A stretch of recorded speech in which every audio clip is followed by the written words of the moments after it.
Aitäh, Raivo, et sa tulid täna. Ja aitäh, et kutsusid.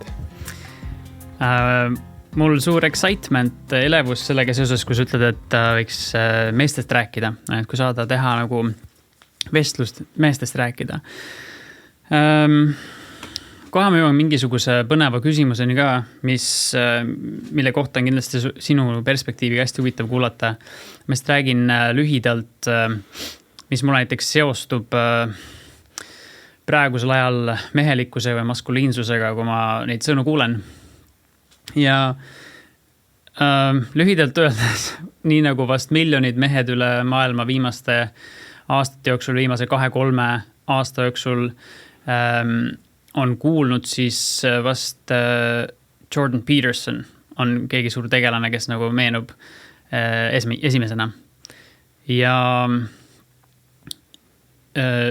lühidalt, et ta oli muidugi, oled sa Jordanist teadlik? Ma olen kuulnud, jah.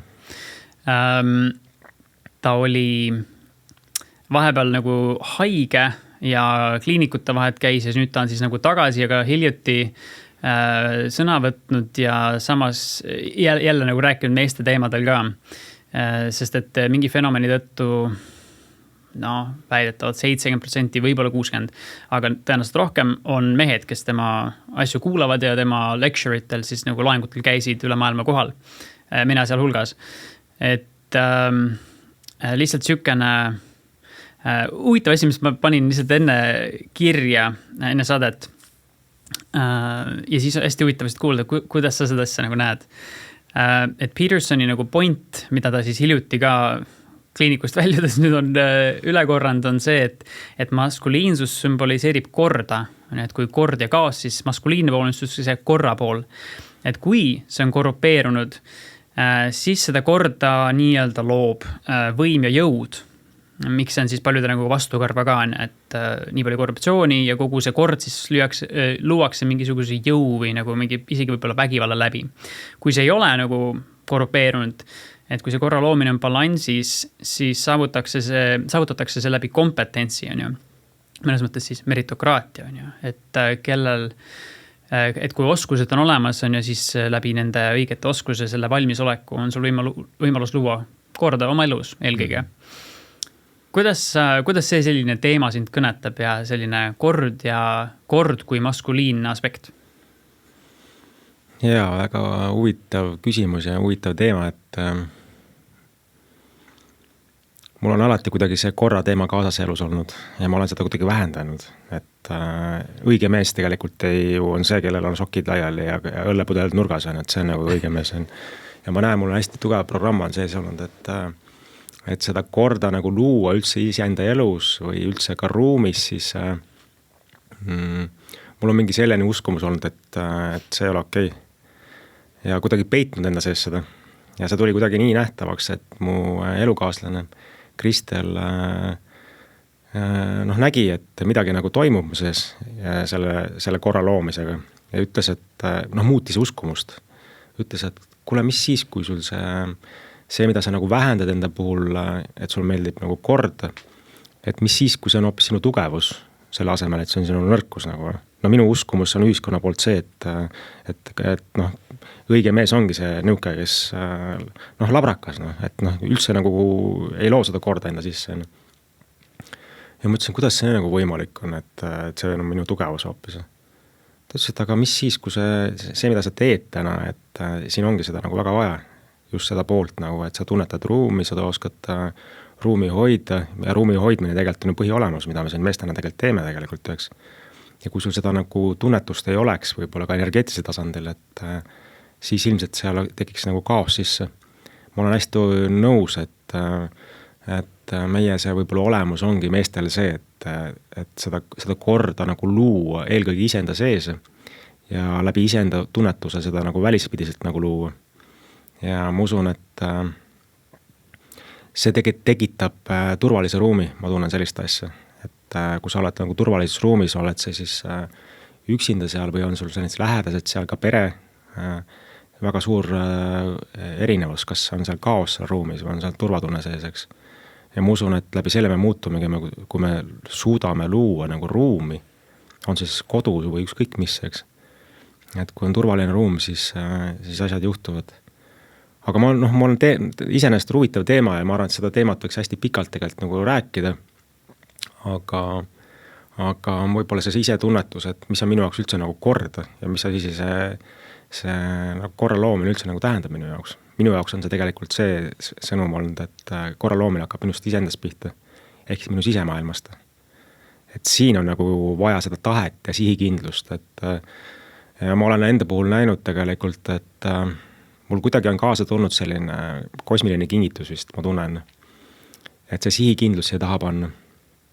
Et ma olen näinud pilti tegelikult, et ma lähen sinna mäe tippu nagu lõpuni välja ja vahepeal ongi nagu tunne, et ei jõua, kukud kokku ja siis tuleb sõnum, et ükskõik mis ka ei ole, ma lähen lõpuni. Et vahet ei ole, täna on põrad erisid ja vahepeal puhkan ja lähen lõpuni välja. Aga see sisemine tahe nagu iseenda, nagu see korra loomine iseenda sees või iseenda selle selguse toomine, see muudab tegelikult. Ja ma tunnen, et siin on sellist mehelikku maskuliinsust vaja või sellist sihikindlust, teotahet, oma niukest jõudu ja selgust, seda kõike nagu luua. Mis sa pakud, kus see võib tulla see, et sul on näinud, et ühiskond on sellist maskuliinsust justkui ma ei tea, hoidnud nagu heas valguses, et mees ei korista sokke piltlikult öeldes? Eks see on kollektiivselt kuidagi nagu ühisvälja tulnud, et need ma läbi vanade uskumusta ikkagi. Et ma ütlen, kuni 7 põlvkonda võivad need kaasa tulla, et mis on mehe tegelikult olemuseks.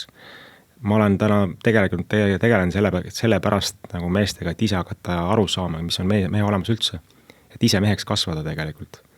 Ja olen näinud, kui palju tegelikult on selliseid ebaterveid, ebateadlikke uskumusi, kontseptsioone, mida me igapäeval kannavad meestena. Ja me lõhume hästi kõvasti tegelikult. Läbi nende uskumuste me tegelikult lõhume. Et see, et täna mees elab 50-aastaseks ja on vana mees ja sureb ära, see on illusioon. Ma tean päriselt, et ma elan üle 100 aasta. Ma saan see aasta 50. Ma pole elama hakannudki tegelikult ühel. Huvitav, on. Ja ma tunnen, et ma täna vitaalsem kui 10-15 aastat tagasi. Kuidas see võimalik on? Et ma näengi, et kui ma iseenda sees hakkan nagu korda looma, iseenda sees nagu teadlikkust üles tõstma looma, see muudab ka välispilti tegelikult. Et me hakkame ka kehaliselt muutuma vitaalsemaks. Meie vanus olemus nagu peatub ja ma hakkan päriselt nagu elama alles. Aga ühiskonnas kaasa tulnud hästi äge, et ma mäletan ise, kui ma olin väike poiss, et mingi 40-50 aastane mees oli vana inimene. Ma tunnen, et ma täna olen nagu elama hakanud alles, et enne seda olin poisike võib-olla isegi öelda. Sellises poisikese energias või sellises kuidagi niuke teadustamatuses elasin, ebateadlikkuses. Ja, eks etapiti paljud asjad annavad juurde nagu küpsemisele. Kas või, me eelmisel aastal hiljuti siis pigem kogenud isaks saamist, et ilmselgelt uue etapi algus. Ja kuskil 25, ma mäletan lihtsalt, et kui ma 25 sain, siis mina ja üks inimene mu lähedal, kel meil sünnipäevad sarnases kohas just olime nagu mõlemad kuidagi niimoodi, et et kuidagi vanaks oleme jäänud, et mis toimub. Et nagu, et me nagu väga enam ei meeldi see number ja praegu ma sain pühapäeval 32 ja ikka tegelikult nüüd tundub, et nii noor veel, et elu on uskumatult pikk on ju. Et eriti kui sul on näiteks 100+ aastane perspektiiv, siis üle poole on veel minna on ju. Et väga vinge. Kuidas sa muidu seda tunned, et kas on sul üks nii-öelda eesmärkidest, et teha kõik endast olenev, et elada üle 100 või see on miski, mida sa oled näinud, et see nagu nii läheb? Ma pigem olen näinud ja tunnetanud seda, et vaatame, loome ju enda reaalsust ka läbi enda uskumusteks. Kui ma arvangi, et ma täna 50-aastane on vana mees juba, siis on ka minu uskumus. Ja ilmselt siis keha tuleb sellega kaasa. Ja hakkangi siis vaikselt nagu siit maailmast ära minema juba, sest reaalsust ma loon juba praeguses hetkes läbi oma uskumuste. Kui ma olen võtnud juba reaalsuses selle, et ma elan üle 100 aasta, siis ka ma ju loon seda praegult, eks. Ehk tegelikult ma hakkan ju teadvustama seda, et see on minu looming. Mul mingi hetk tuli nagu hästi tugev taipamine, et me keha tegelikult olemuselt on igavikuline, kui me tuleme siia reaalsusesse nagu, eks. See on minu kogemus. ja see, et me täna elame mingi 50-60 aastaks, näitab, kuhu me oma teadusega nagu jõudnud oleme või selle läbi uskumusta, mida see kollektiivteadus on nagu loonud, eks. Et ja võib-olla ka see, kuidas me oma keha eest oleme hoolitsenud, millise vastutuse me oleme võtnud iseenda eest, see näitab, kuhu me täna jõudnud oleme lihtsalt oma ebateadlikkusega. Ja võib-olla see on see, et aeg on hakata märkama. Väliselt ei saa ju midagi muuta tegelikult, et kõik hakkab minust iseendast. Kui sa ütled näiteks keha on igavene, on ja mulle, potentsiaalselt igavene, mulle täiega meeldib proovida jääda avatuks igast asjadele. Võib-olla tagasi vaadates kunagi võib selguda, et äkki see oli mu võib-olla üks tugevamaid külgi. Vähemalt, mis puudutab iseennast, et selle najal nagu sai, selle tõttu sai, ma ei tea, jõuda sinna, kuhu ma iganes jõudsin. Mis ma tahan öelda sellega on see, et osa minust kindlasti püstitaks küsimuse selle peale, et aga Raivo, et kui me vaatame loodust ja kõik tuleb ja läheb, siis miks see inimloom võiks üldse arvata, et tema loomulik seisund oleks miski muu. Et kui kõik tuleb ja läheb, siis miks arvata, et keha kõige ideaalsemas olukorras peaks olema igavene ja mitte minema? No see on jälle, kuidas ma seda maailma tajun. Kas see on see, kus ma praegult olen, on kõik, võiks selle kohta küsida. Või on mingid erinevad tasandid olemad, erinevad dimensioonid olemas. No me oleme siin rääkinud, et me oleme väga sellises kolmandas dimensioonis nagu, eks. Kas see on nagu ainuke, kus me reaalsuses oleme? Või on võimalik liikuda kuhugi mujale, 5., 7. Kas me peame selle võiks ära surema? Või äkki keha ongi nagu selline liikumisvahend erinevates kogemustes, erinevates teadustesse liikumiseks? Just, aga keha mahajätmine ühel päeval, kas ei näi suhteliselt loomulik? See võib täitsa okei olla ja siiamaani me oleme seda kogenud, eks. Aga ma ütlen samamoodi, ma olen kuidagi avatud sellele, et aga mis siis, kui on ka võimalik teistmoodi. Sest me elame niivõrd piiritletud nagu teaduses ja maailmas. Ja ma arvan, et see, mida me tajume, et see on õige.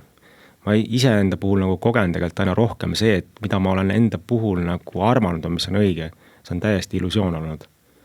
Et tegelikult on see, et me tuleme siia mängu kui illusiooni kogema seda kõike, eks. Ja mis asi on päris tegelikult üldse, ma küsiks selle kohta. Kui ma ütlengi, et me oleme harjunud, et meil keha sureb, kas see on päris siis nagu, kas see, et mida ma täna kogen siin nagu maailm, kas see on päris või? Minu teadus ütleb seda, et ka see on üks osa mängust. Aga sellest on nii raske mõistusega nagu aru saada, eks. Ja, eriti kui kellelgi näiteks pole teatud kogemusi, kehaväliseid kogemusi või psühhedeelseid kogemusi, väga raske mõista. Et mul on need kogemused ja ma ütlen, mina ei pretendeeri üldse nagu tõele, et see on lihtsalt minu kogemus ja ma jagan seda, mis ma nagu ise nagu tunnen ja tajun, aga minu kogemused räägivad, et see, mida ma varasemalt olen nagu kogenud, et see ei ole päris see, mida ma olen arvanud, et mis tegelikult on. Ja mis puudutab nagu uskumisi või mingit mõistmist fundamentaalsel tasandil, siis need on ühed süksed, big one, süksed suured tükid, kui ongi juttu sellest, et jah, miski on see, mis on kogu aeg olnud. See ei tähenda, et see on päris või nii peaks olema. Või miski, mis on, ma ei tea, käsitletud kui igavene. See ei pea olema päris, aga need on nii suured fundamentaalsed osad inimpsüühikast, et nendel on raske otsa vastu vaadata ja öelda, et sul võib õigus olla, ma olen kogu see aeg kas maganud või mitte täpselt aru saanud, mis toimub. Et need on nii fundamentaalsed asjad, mida inimpsüühika tavaliselt kergekäeliselt ei loovuta, et mis sul võib õigus olla. Eriti kui puuduvad teatud kogemused, mida saab nagu esile kutsuda või millesse minna. Ma lugesin, et 2008 oli sinu jaoks märgiline aasta, jah? No mõnes mõttes jah, et eks tegelikult ma mäletan, esimest korda ma lugesin Eckhart Tollet siin ja praegu kohaliku jõud 2005 vist. Ja ma lugesin seda raamat, mis on mitte midagi aru. Mis asi see on, mis asi nagu, et kohalolu, et millest seda räägite ausalt. Ma olen seda raamatut 4 korda läbi lugenud. Ja viimati ma lugesin eelmine aasta Palil ja ma nagu ahmesin seda sisse, et no kuidas me varem ei ole siis nagu sellest aru saanud või kuidas me ei ole varem nagu taibanud, et mis sõnumid siin sees nagu on. Ja saan aru, et tegelikult me on valmis nagu vastu võtma seda infot oleks. Aga iga kord, kui loed, siis tuleb uus info sisse. Ja mõtlen, ma 2005 mäletan, et ma lugesin seda läbi ja mõtlesin, et no ebareaalne asi, et see tegelane, kes sellest kirjutanud on, see ilmselgelt nagu vajab haigla ravi. Kohest, kiiresti kohe. Ja täna nagu võtad sisse, ütled, et nagu vau, no kui võimas, nagu iga asi on, nagu iga sõna on nagu võimas, eks. et see näitab jah, et võib-olla, kus ma ise olen olnud ja see on ka okei olnud tegelikult ju. Et ma lihtsalt ei ole nagu teadvustanud seda ja ma näen ka täna kollektiivi ühisteadust, et väga paljud elavadki nagu sellises magavas kohas täna ja teadvustavad ühte reaalsust ainult, eks, keskenduda ainult sellele, hästi selline tugev ka hirmutasand taga, eks, ja siis sellest kohast on nagu väga raske nagu elu luua tegelikult, teadvustada, et me ise loome elu, eks. Sellepärast, et need uskumused ja kõik see, mis siin taga on, see nii tugevalt mõjutab kõike. Aga ma usun jah, et igas raamatus peitub mingi võti ja mul on alati nagu hea sõna olnud, et kui sa tunned, et mingist raamatust tuleb mingi sõnum kaasa, siis integreeri see oma ellu. Mitte lihtsalt ära jätta seda kuhugi teadusesse. Sellepärast, kui me integreerime ellu, siis hakkab midagi reaalselt asjad muutuma, eks. Ja kui ma lihtsalt loen selle raamatu läbi ja ütlen, et väga äge raamat oli, siis ei muutu mitte midagi. Et see ongi see sõnum jälle, et ta tegelikult tuleb sulle mingit sõnumit tooma. Ja püüa siis oma alateadusse sisse tõmmata või ükskõik hakata seda nagu reaalselt oma elus kogema. See muudab tegelikult, eks. Mul endal oli 2007 selline aasta, mis jääb eluks ajaks meelde. Ja 2008 ka, see oli mõnes mõttes nagu jätk 2007. Ja ma aastaid hiljem sellest vahepeal tundsin nagu huvi, et äkki oli mingi soodne aasta, et äkki teistel on ka mingid sellised kogemusi, et see huvitav oli lugeda sinu, nagu, kui sa olid kirjutanud, et märkinud ära 2008, siis mõtlesin, et huvitav, et jälle üks nagu näide, kuidas ma tegelikult jõudsingi mitmest kohast niimoodi, et paljud inimesed ütlesid aastaid hiljem, et need olid nagu ekstreemselt olulised aastad nende elus, nagu väga suurte muutuste aastad. Huvitav võib-olla nii-öelda kokku sattumus on ju. Siis enesearengu praktikad oli üks asi, mis käis läbi, kui ma tšekkisin, mida sa näiteks oma veebis ka oled kirjutanud, on ju. Ja see meditatsioonini, ma tahan ka jõuda korraks selle, üks ka sükene mõnes mõttes sõnapaar, kus ma tavaliselt ütlen meditatsiooni praktika lõppu, sest et meditatsioon iseenesest minu jaoks ei ole tegevus, vaid midagi muud, aga kui rääkida praktikatest näiteks, mis praktikad sinul on kõige rohkem kasuks tulnud, mis puudutavad sinu siis lähemale jõudmist nagu tõelisele olemusele? No minu jaoks tegelikult ongi see, nagu ma tõin see Eckhart Tolle välja, et on see kohalolu ikkagi, eks. Ma tegelikult saangi teadvustan ise enda puhul, et mul on hästi raske kohalolus olla, kuna kogu aeg see mentaalne meel viib mind eemale. Ja ma tegelikult teadvustan, et mina loon oma elu praeguses hetkes. Ja kus kohast ma siis seda loon? Kas ma loon oma varasematest uskumustest? Kas ma loon läbi hirmude? Kas ma loon läbi mingi valude? Või kui ma kohalolus olen, tegelikult ma märkan tegelikult, et siin ei ole mitte midagi kaasas enam, see on puhas olemine. Ja selles kohas mul on võimalik puhtas kohast nagu luua. Et mina keskendun hästi tugevalt tegelikult selle kohalolu nagu loomisel, sest ma näen tegelikult see meie vägi ja see jõud peitub, see pistikupesa on alati siin. Ja need põhipraktikad ongi, kui ma täna räägin ka meditatsioonist ja ma olen nõus, et see meditatsiooni praktika, siis ma olen erinevaid nagu meditatsioone ka läbi viinud ja väga paljud on sellised juhendatud meditatsioonideks, kus ma lähen nagu rändama. Erinevad kohad siis käid läbi, muudad oma alateadusele mingid uskumusi, mustreid, tuled tagasi. Aga kuhu ma täna nagu keskendun rohkem, on pigem just see, et kohalolu meditatsiooni, kohalolu praktikad. Ja selles hetkes ma ei keskendu Google'ile nagu ära rändamisele, või pigem siia tulemisele hoopis. Hakkan aina rohkem tunnetama oma keha, helisid, hakkan aina rohkem kuulama kõike, mis ümberringi on, isegi tunnetama oma nahapinnaga õhu liikumist näiteks ruumis. Ja vaata, kuidas see toob kohale. Huvitav on see, et kui sa päriselt nagu hakkad keskenduma sellele kohalolule, siis väga raske on sellel ajal midagi mõelda. Absoluutselt. Ja kui sa mõtled seda samal ajal millegi peale, siis on väga raske kohal olla, eks.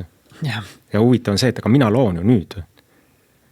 Tunnete, kus kohast me siis looma hakkama, eks. Täna see ühiskond on ka see, et nagu me loome hirmu tasandilt tulevikku ja ma näen, et täna see kõik, mida me hetkel nagu loome praegus hetkes, on niivõrd see looming nagu nii kiireks juba läinud, eks. Ehk ma täna hetkel nagu loon, siis ma juba hakkan kohe kogema seda mingi hetke pärast. Ja kui ma loon seda läbi mingite uskumuste, läbi erinevate mingite mustrite kontseptsioonide, siis ma iga hetk, mu järgmine samm juba kogeb seda minu nagu loomingut, eks. Et see, minu põhipraktika on ikkagi see, õppida nagu kohal olema. Ja tehes täna nagu meestele ka teraapiat, siis enamus tegelikult muresid meestele, enamus teemasid on seotud kohaloluga. Suhted purunevad 20-30 aastat, siis mees ei suuda tegelikult kohal olla. Naine räägib, aga mees ei kuule tegelikult. No. Sest mõtted on hoopis mujal, tööasjade peal, oma liisingute, oma kohustuste peal, eks. Ja siin ei saa nagu meest süüdistada, siis see on ka nagu üks osa selle kollektiivteadusest, ühisteadusest, et me oleme harjunud niimoodi elama, eks. Või siis päriselt nagu, kui naine nagu puudutab, siis mees ei tunne tegelikult. Ta on oma ära jälle, eks. Et see nagu näitab, kuhu me jõudnud oleme. See meel ja mentaalne tasand on niivõrd nagu üle töötanud, et põhiliselt need psühhomaatilised haigused ja kõik, mis meil on tekkinud, siis see mentaalse tasandil, see on lihtsalt selle tulemus tegelikult. No. Ja nagu Vere Tüssi ütlebki, et kohalolu on siin, et see pigem õppida nagu molutamist. No.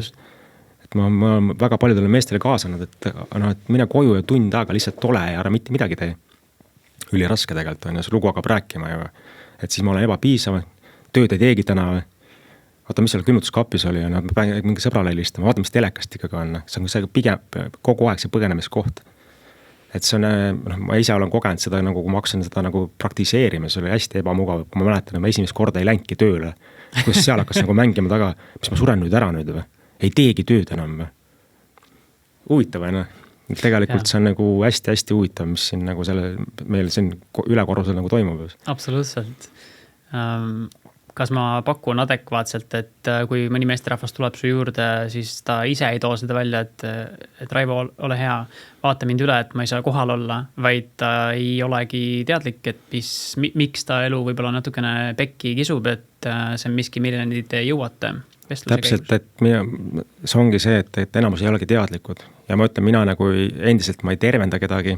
Ma lihtsalt läbi oma kogemuse näitan, kuidas mina olen sellest nagu välja tulnud. Ja see on midagi muud, kui ma ütlen, ma teen sind terveks, eks. Aga siin on see koht, et sul peab tekkima endal see nagu huvi või see valu on nagu seisemiselt nagu nii suureks juba läinud, eks. Et enam ei saa, eks.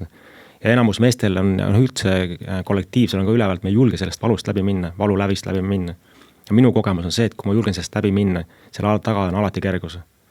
Ja me elame selles valus ja lepime selle valuga, teeme näo, et kõik on hästi, sisemiselt lõhume ise ennast.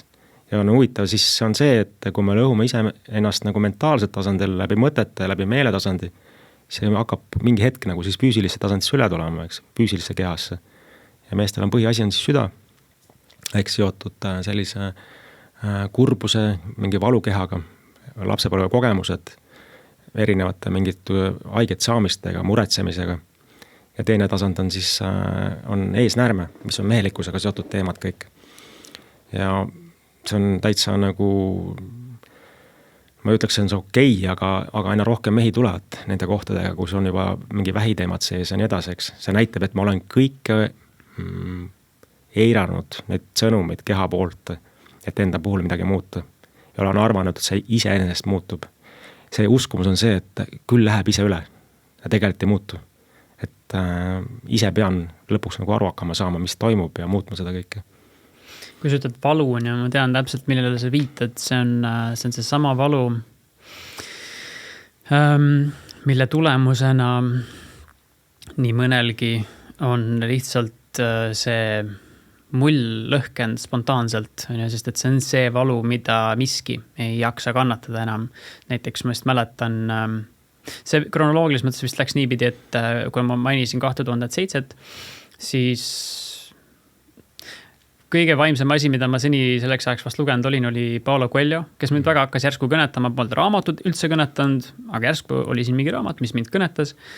Ja siis ma tšekkisin kõik tema staffi läbi, kergelt vaimse kallakuga värk, aga ma ei polnud üldse nagu selles teemas. Ma ei tean mitte midagi mingisugusest, ei religioonist, ei meditatsiooni praktikast, mitte milleski.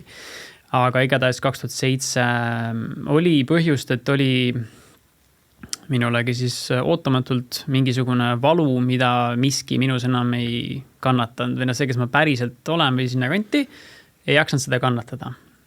Ja siis oli järsku klõpsti jällegi ootamatult plats puhas, täiesti null järsku on ja, et see oli, see on müstiline kogemus, see on samas kõige loomulikum asi, mis üldse juhtuda saab, sest mõttes, et kui keegi, no omast kogemust ma ei saa muud väita, kui et kui keegi lihtsalt niimoodi lambist avastab ennast hetkest ja näeb, et ta võib olla, noh, ma olin sel hetkel 18 aastat vana, et täpselt siuke efekt, nagu ma esimest korda vaatan asfalti elus. Esimest korda vaatan puud, ilma ühegi sellista miseta. Et ühesõnaga, ehk et see mingi valu on see nagu katalüsaator, või see ei ole nagu teadlikult viidud sinna, aga see on lihtsalt miski, minu hing ei jaksa seda valu või mingit kannatust enam taluda. Ja siis hiljem luged näiteks, et kuidas Eckhart kirjeldas oma võib-olla sama raamatu alguses, aga ühest raamatutest, et ta oli 29, et siis ka nii suur valu ja siis lihtsalt peale oma küsimuse esitamist lihtsalt psüühika mõnes mõttes jooksis nagu kokku ja ei järgi see, mis ta tegelikult on. Nii et ühesõnaga see valu on ju. Nüüd minu võib-olla siuke õppimiskoht tegelikult on see ka, et ma miski minus on vist öelnud, et kui ma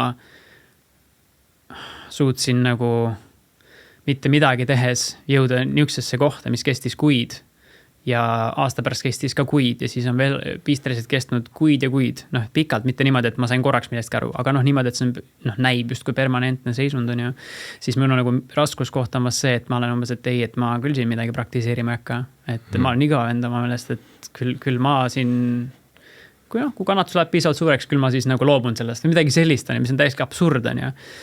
Et mõnes mõttes huvitav lihtsalt mõtlen, kas mingi sugune kasulik mõnes mõttes küsimus, mis nagu hind tahaks öelda, et mis sa selle kohta arvad just nagu selle valu koha pealt, et noh, ilmselgelt on jabur oodata aastake, laseme 2 mööda, vaatame siuke nagu suht mainstreamiks kisub ära, hästi palju tööd ja nagu kohal ei ole, aga noh, kütame ja miski läheb justkui edasi on ju, aga nagu noh, ilmselgelt see pole kaugeltki see rahu ja õnnelikkus, mis kunagi oli, et noh, ma mäletan seda õnneks, sest seda kogemust ei unusta. Aga noh, see valu vaikselt tiksub, on ju, et see on ka absurdne tegelikult, on ju. Et kus vist ongi see, et tasub leida omale mingisugune siis nimetame siis meditatsioonipraktika või et ma mõtlen, et kas sa näiteks teed siis seda niimoodi, et sa istud ise maha, paned sa midagi klappi, et just jällegi, või noh, klappi võib-olla mitte, aga et jälgida, kui sa mainid, on ju, et sensatsioone keha peale niimoodi. Kas on miski, mida sa teed üksi või sa saad kokku regulaarselt mingis grupis seda tehes? Jaa, eks ma olen neid teinud erinevalt, et noh,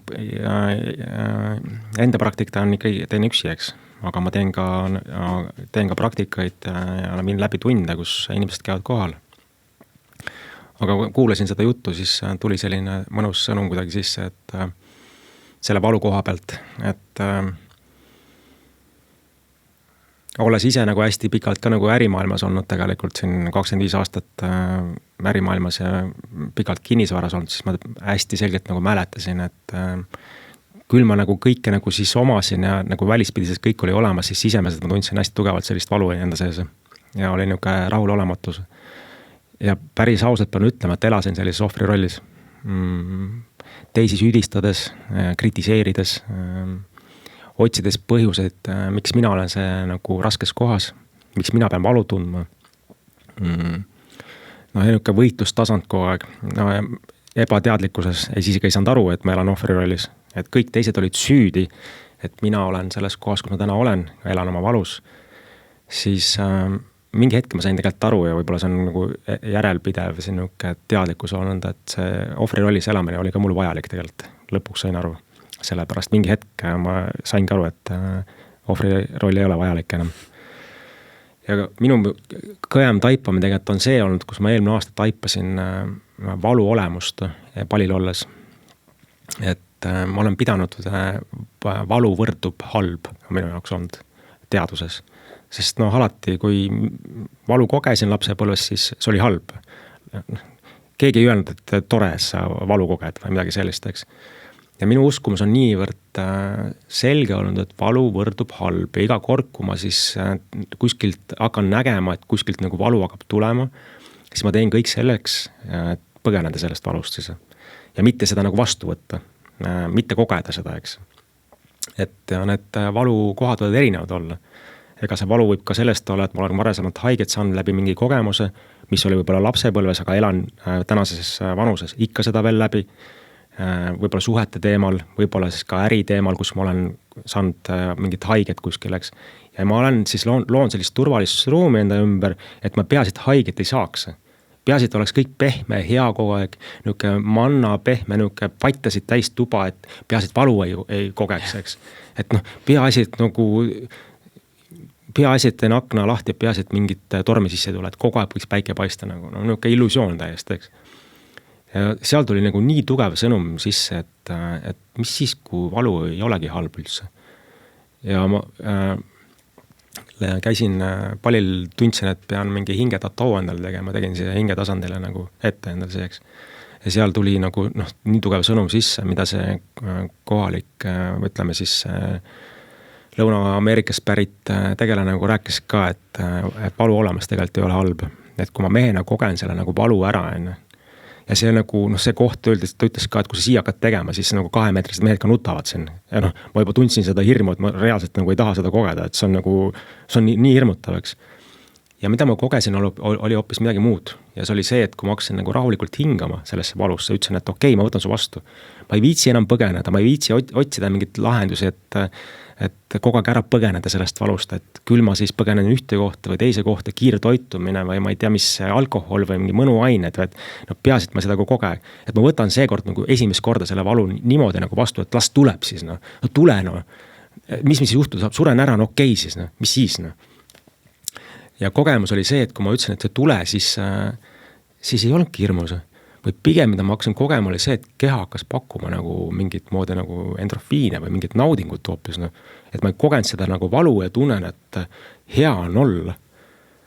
Ja mis ta mulle nagu kaasa andis võib-olla see, et kui ma kogesin nagu väga võimast nagu valu ja ma ei põgenenud sellest, see tegelikult andis mulle kaasa ellu sellise sõnumi, et kui ma seda juba tegin läbi, mis siis veel võiks mulle valu pakkuda nagu. Ja see elus ja tegelikult kõik ongi see, et ma aina rohkem lükkan seda see hirm valust läbi minna, lükkan aina rohkem eemale, et mitte sellest tegelikult nagu läbi minna ja see vastu võtta. Ja täna ma olen kohas, kui ma tõesti tunnen, et mingi hirm või mingi kogemus, mis pakub valu, ma kõigepealt jään seisma, hingan rahulikult, ütlen, et aga ma võtan su vastu. Ja vaatan, mis siis hakkab saama. Ja minu meheks kasvamise koht on võib-olla ka see olnud tegelikult, et ka igitelgis tegelikult ühe läbi tugeva rituaali nagu 2017, kus ma nägin, et ma mingit moodi poisikesena surin ja sündisin mehena. See ei tähenda, et minu sisemes poissi ei ole minu sees, aga teadvus, ütleme siis, poisi teadvus sündis nagu meheks. Siis see oli läbi selle surmavalu minek tegelikult, siis ma tundsin seal ligitelgis olles, et ma ei pea sellele vastu. Ma tunnen, et mul pilt hakkab eest ära minema, ma välja minna ei saa, sellepärast, et ruum on kinni ja tugev nagu väekas naine ja tuulelee istub seal telgis ukse ees ja kui ma ei saa sealt kuhugi välja minna. Ehk ma tundsin, et aga mis siis, kui see ongi nagu parim hetk nagu siit elust ära minna. Ja lihtsalt alistusin sellesse hetke nagu. Ja tundsin, et nagu sa ütlesid ka vaata, tuled sealt uksest nagu välja ja vaatad. Või sellest igitelgist välja, sünnid nagu sellest ema üsast uuesti nagu. Tuled välja ja vaatad, et vau, muru, oi, päike, lilled, täiesti. Ja sa oled nii õrnas ja avatavas kohas, et nagu tunned, et nagu täiesti nagu värised, et nagu täiesti uuesti sündinud. Ja ma tundsin, et ma kogesin seda nahukesest poisikese energiast liikumist siis mehe teadvusesse, mis võtabki selle vastutuse ja julgeb selle valuga kokku saada ja põgenema enam ja on kohal. See iseendaga kokku saamine, see on hästi võimas kogemus minu jaoks, et ja täna ma need ka meeste laagrid tegelikult ju sellepärast teen, et mehed, kes on seda kogemuse läbi teinud, esiteks nagu aitavad läbi oma kogemuste toetada seda, kes seda kogenud veel ei ole. Ja see aitab tegelikult liikuda sellisest ego tasandist, ütleme, ego keskest mõistusest rohkem südamesse ja tekib selline meeste vahel ka nagu selline venna tunne. Seal ei ole sellist nagu võitlust ärapanekut enam, et tahaks nagu ära panna, vaid pigem hoida. Mis ärada. Ja et see igitelgi olemusel tegelikult ka see hästi võimas, et seal hakkad kõik üksteist hoidma, sest me oleme kõik seal koos, eks. Kui kellegil on halb olba, sest teine mees paneb käe õla peale, ütleb, et ma hoian sind ja annab sulle vett juua, sest järgmine hetkel ma olen ise samas kohas. Ja seal ei ole nagu võimalust, nagu, et ma olen niivõrd indiviid, ma saan sellega ise hakkama, ei saa. sa reaalselt tunned, et see, kes tahab ise hakkama saada siin elus, see, kes tahab pidevalt nagu tark olla ja kõige iseendaga olla, see on egokeskne tasand, see egokeskne mõistus, et noh, see teadlikkuse tasand ja ütleme selline küps tasand, tark tasand alati küsib abi. Alati nagu lubab ennast aidata, sest siin ei ole seda, et mina enam, eks. Ja et see on hästi võimas. Sellest mina kohast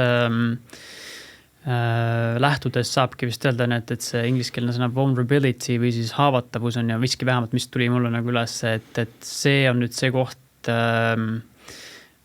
kus see näib nagu esinevat, ehk et sa saad, kui sa lubad endal olla haavatav, siis sa eesti keeles võib-olla lihtsalt paljud ei resoneeru selle sõnaga, sest ma olen sõdur ja õige sõdur ei saa haavata ja nii edasi on ja et sükke ma olen tugev keegi on ja. Jah, see on pigem isegi, ma ütleks, et see haavatavus ja õrnus, et mina tegelikult olen välja toonud, et mehed, kes julgevad olla haavatavad õrnad, need on tegelikult päriselt väekad mehed, sest nad ei pea kedagi peitma enam, eks. Mul kunagi lugesin sellist raamatut, et mina olen mees, seal kus üks erukindral rääkis, kui ta kunagi oli lahingutes, ma ei mäleta, kas Afganistanis või kuskil, või käisid seal Iraanis, siis see, mida ta seal lahingus nagu koges, see tapmine ja massiline hävitamine lahingud on, olid selle kõrval nagu suht tühised, kui ta läks peale seda nagu teraapiasse ja hakkas enda sisse vaatama. Ja seal nagu pidi haavatav olema, sest ta ei suutnud seda teha. Sest ta oli harjunud ju kogu aeg see nagu keskmes olema tugev, aga sisemiselt see sisemine poiss oli niivõrd tükkideks, eks. Ja kui ta hakkas nagu seda sisemist poissi enda sees vaatama, nagu mina olengi öelnud tegelikult, et meie meeste eesmärk on võib-olla siin elus oma sisemisele poisile heaks isaks hakata, eks. Siis kui tema hakkas seda sisemist poissi nagu vaatama, siis avanesid need tunded ja valud, eks. Ja seda oli kõige raskem tal välja näidata, eks. Ja ma tees ka meeste ringi või meeste laagrid, kui näed, et mõni mees nagu päriselt nagu avaneb ja julgeb oma haavatust välja nagu näidata ja oma õrnust nagu välja näidata. See on nagu nii võimas. See on päriselt võimas, sest ta loob kogu selle ruumile, ringile sellise tervenemise koha, et me ei pea ennast lõhkuma enam. Me ei pea ennast madaldama, me ei pea ennast igas hetkes nagu tõestama, sest see on ainult see mind meil, mis siin teha nagu soovib, eks. Et lubada just tõesti rohkem oma tunnetega kokku saada, olla rohkem haavatav, õrn, see näitab tegelikult, et me julgeme nagu iseendaga kokku saada ja see vägi tuleb tegelikult sealt korda tagasi, ma tunnen sellist asja. Jaa, üks asi, mis ma panin tähele juba mõnda aega tagasi, aga mitte ka rohkem kui 3-4 aastat tagasi, on see, et ma ei nuta enam nii tihti. Ja mis ma selle all mõtlen, on see, mitte et ma alustasin päeva tavaliselt nutuga, aga ma mõtlen seda, et ma panin tähele, et aasta läheb mööda ja ma ei olegi ühtegi pisarat tulnud silmast ja jälle läheb üks aasta mööda jälle sama, et ma panin seda tähele, et varem nii ei olnud, mis iganes põhjusel, see võis olla mingisugused suhted, mida käidi läbi, mis on mitte ainult isegi tagantjärgi nagu kasulikud, aga juba selles nutti tekib nii piisavalt palju, ma saan aru, et kogu seda mingit kaost, on see suhtekaos või mingi muu kaos, et see praegu, mis on juhtumas ja ebameeldiv, see on mulle kasulik tegelikult on, et ma kindlasti vaatan selle varsti tagasi, vaatan, et see on super rikastav kogemus.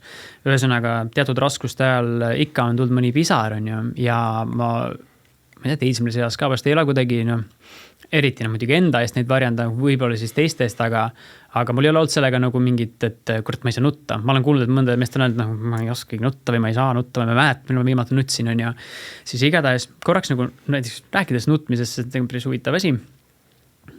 Mitmest nagu nurgast huvitav on, et esiteks miks ta üldse miks see sellisel emotsionaalsel hetkel selline response, siis süke vaste nagu tekib üldse nagu huvitav silmades. Kuidas see nagu evolutsiooniliselt kasulik on huvitav, et meil läheb silmad lähevad vett täis, nägemine läheb kalvemaks. Hästi huvitav. Jaa, see on huvitav tegelikult, et mida mina nagu kogen ja mina nagu olen teadvustanud on see, et esiteks nutmine aitab puhastuda. kui meil energeetiliselt tekib mingi kogemus meie teadvusesse, meie mõtetesse, siis me hakkame läbi selle emotsiooni tunde seda nagu kogema, eks. Nüüd ongi see koht, kas ma suudan oma tunnetega, emotsioonidega kokku saada või mitte, eks. Kui ma elan liigselt nagu mõistuse, siis ma lihtsalt pakin selle tunde emotsiooni kokku ja viskan kuhugi alla. Ma olen öelnud, et viskan kuhugi sellesse alla kuhugile sahvrisse või keldrisse, eks. Huvitav on see, et mida rohkem ma neid sinna alla viskan, siis mingi hetke nad hakkavad seal nagu haisema. Ja see lehk hakkab nagu üles tulema, sa tunned, et mingi jama on, aga ei taha sellest aru saada. Ja ma olen nõus, et väga paljud mehed ei kogegi täna tundeid, emotsioone ja ma tegelikult ütlen sellist asja, et kui me rääkisime siin varasemalt nendest raskematest kogemustest ja nendest valusatest kohtadest elust, siis mina nagu olen minu teadvus, minu kogemused ütlevad, et need on kingitused. Sest need raputavad nagu natukene lahti. Kui me oleme harjunud elama sellist jäika elu, mingi ärkanomikul, nagu siin keegi just eile kohvikus istusin, luges ette, et mis on elu mõte, et sünnin on, siis vaatlen vahepeal, what the fuck, ja siis on surm. Et no põhimõtteliselt see ongi, et hommikul lähen selle metroo peale või rongi peale, panen 200-ga kõik need ütleme, peatused läbi ja siis ütlen, et saigi läbi. Ja minu jaoks need kogemused, kui ma tõesti olen elus nagu selles kohas olnud, kui ma tunnen nagu ma varvastega põhja ja ütlengi, et nüüd on perses kõik nagu, et nüüd on läbi nagu, siis on see hea koht üles lükkamiseks. Ja need valusad kohad, kus mind raputatakse, kus mind on siis maha jäetud või ma olen nagu rahadest ilma jäänud või tööst ilma jäänud, kõik kokku kukkunud või tervisega midagi juhtunud, see on kingitus päriselt. Sellepärast, et mingit moodi selle olemus on lein. Ka suhte vaata nagu purunum tegelikult on väike lein, eks. Aga mis see siis lein oma olemuselt on? Siin on kõik spektrid sees olemas. Siin tuleb tunnete avamine, eks. Kui me hakkame nagu rääkima siis, et meil on kõik see pudelikael on täiesti täis alla surutud emotsioone, tundeid. Kuidas nad siis vabanevad? Üks variant on tõesti, et kehaliselt midagi juhtubki siis, mingid tõenäoliselt mingi haigus, eks. Kas siis hakkab keha nagu teada, ma ei pea selle vastu selle pasale enam siin sees, eks. Või teine variant, ma hakkan seda vabastama. Üks variant, hästi lihtne variant ongi see, et seda siis läbi nutmise tuua välja. Aga kui mul ei oska nutta, ma pole kunagi nagu nutnud, siis ma enda puhul tunnen ka, et mul ei tule alati see nutt väga lihtsalt välja. Mul on ka väga tugev praktikal, karjun välja. Ükskõik mis ka ei ole, et tunnen, et pakitseb sees, ja tahab nagu välja tulla, siis vanasti ma surusin selle lihtsalt alla, siis las ta seal olla, et ta elab oma elu siin sees. Siis praegult täitsa okei, kui ma lihtsalt väljendan seda ja ma ei tee seda nagu siis ebateadlikult, et lihtsalt nagu kuskil ruumis lähen lajatan, vaid võtan selleks endale aja või kui see tahab isegi tulla, siis ma ütlen selle välja, et see ei ole sinuga seotud, aga ma toon selle nagu karjun selle kas või välja enda seest, et see tuleks nagu puhastusse, eks. Ja nutmine on samamoodi, et tegelikult aitab mu hingetasandit ära puhastada. Ja võib-olla see kokku saamine selle tunnetusega, et miks ma selles hetkes valin seda nagu seda vabastamist on see, et ma hakkan aina rohkem tajuma, mis mu seespool nagu toimub ja luban selle lihtsalt nagu juhtuda. Kui sa ütled, et sul oli ka vahepeal nagu tunne, et sa ei saanud nagu vabalt nagu nutta, aga mul on ka samamoodi tegelikult olnud. Ma ei nagu tümita ennast ka selle eest, et ma ei suuda hetkel nagu nutta, eks. Küll ma nagu märkan, kui ma seda surun enda puhul alla, see on nagu teine teadlikkuse tasand, ehk ma astun oma kehast nagu välja ja näen, et tegelikult ma võiksin seda nagu endale pakkuda, et puhastuda, aga ma ei tee seda. Ja see on koht, kui ma küsin, miks ma seda ei tee. Siin võivad mingid hirmud jälle nähtavaks tulla, äkki keegi näeb, siis ma ei ole piisavalt mees jälle, ehk jälle see egokeskne tasand on. Aga mis siis, kui õrnus võrdub tugevus näiteks? Mida ma siis teeksin? Võib-olla näiteks teed hoopis väga paljudele, eks. Et ei pea enda sees hoidma. Ja teraapiates ma võin öelda, et 95% mehi, kes teraapias minu juures käivad, nutavad. Ja need, kes polegi praktiliselt aastaid ja aastakümned nutnud. Sa ei kujuta ette, milline vabanemine see nagu on. Kui see mees nagu lõpuks laseb selle valu välja, mis ta on võib-olla saanud siin viimase 10-15 aasta jooksul. Kui palju see nagu viib kergemasse kohta, kui palju see puhastab. Ja ta tunneb, et ruum on hoitud. See kõik, mis seal toimub ja meie kahe vahel nagu on. Ego nagu see saab ka ära peita, ei pea keegi teada sellest saama, eks. See aitab kindlasti, see toetab. Ja see toetabki, eks. Ta lõpuks lasebski selle nagu päriselt nagu vabaks. Ja inimesed lihtsalt lähevad minema ja ütlevad, et ma pole kunagi kaua aega nagu nii hästi ennast tulnud, eks. loomulikult see võib uuesti koguneda, aga siis on võimalus see nagu kogemus enda peal nagu läbi teha, eks, ja võib-olla see julgus on, et ma ei pea seda alla suruma enam. Ja, sest ta on just kogetud ja see ei olnudki mitte ainult nii hull, kui see võib-olla kartsin, aga temast oli palju kasu. Muidugi lasen selle juhtuda, mitte muidugi, see on lihtne öelda, võib raskem teha, aga igatahes seda, jah, mida rohkem seda kogeda, seda vast mõttetumana näib seda alla suruda. Võib-olla see sõnum, mis ma täna nagu meestele kaasa annangi, see, et kuidas muutuda iseenda suhtes natukenegi leebemaks, kaastundlikumaks, armastavamaks. Ja võib-olla ka see sõnum, et kuidas lõpetada iseenda survestamine. Et ma näen, et see kumm on nagu nii pingul nagu kogu aeg. Küll ma nagu siis pingutan ühe ja teise asjaga ja kogu aeg nagu panustan, väga paljud mehed teevad täna sporti hommikust õhtuni, lihtsalt nagu lõhuvad ennast. Tegelikult on see põgenemine, et isendaga kokku saadaks. Et kui ma hakkan nagu teadustama, et ma ei pea, see sõna pean jälleks, et ma ei peagi tegelikult midagi tegema.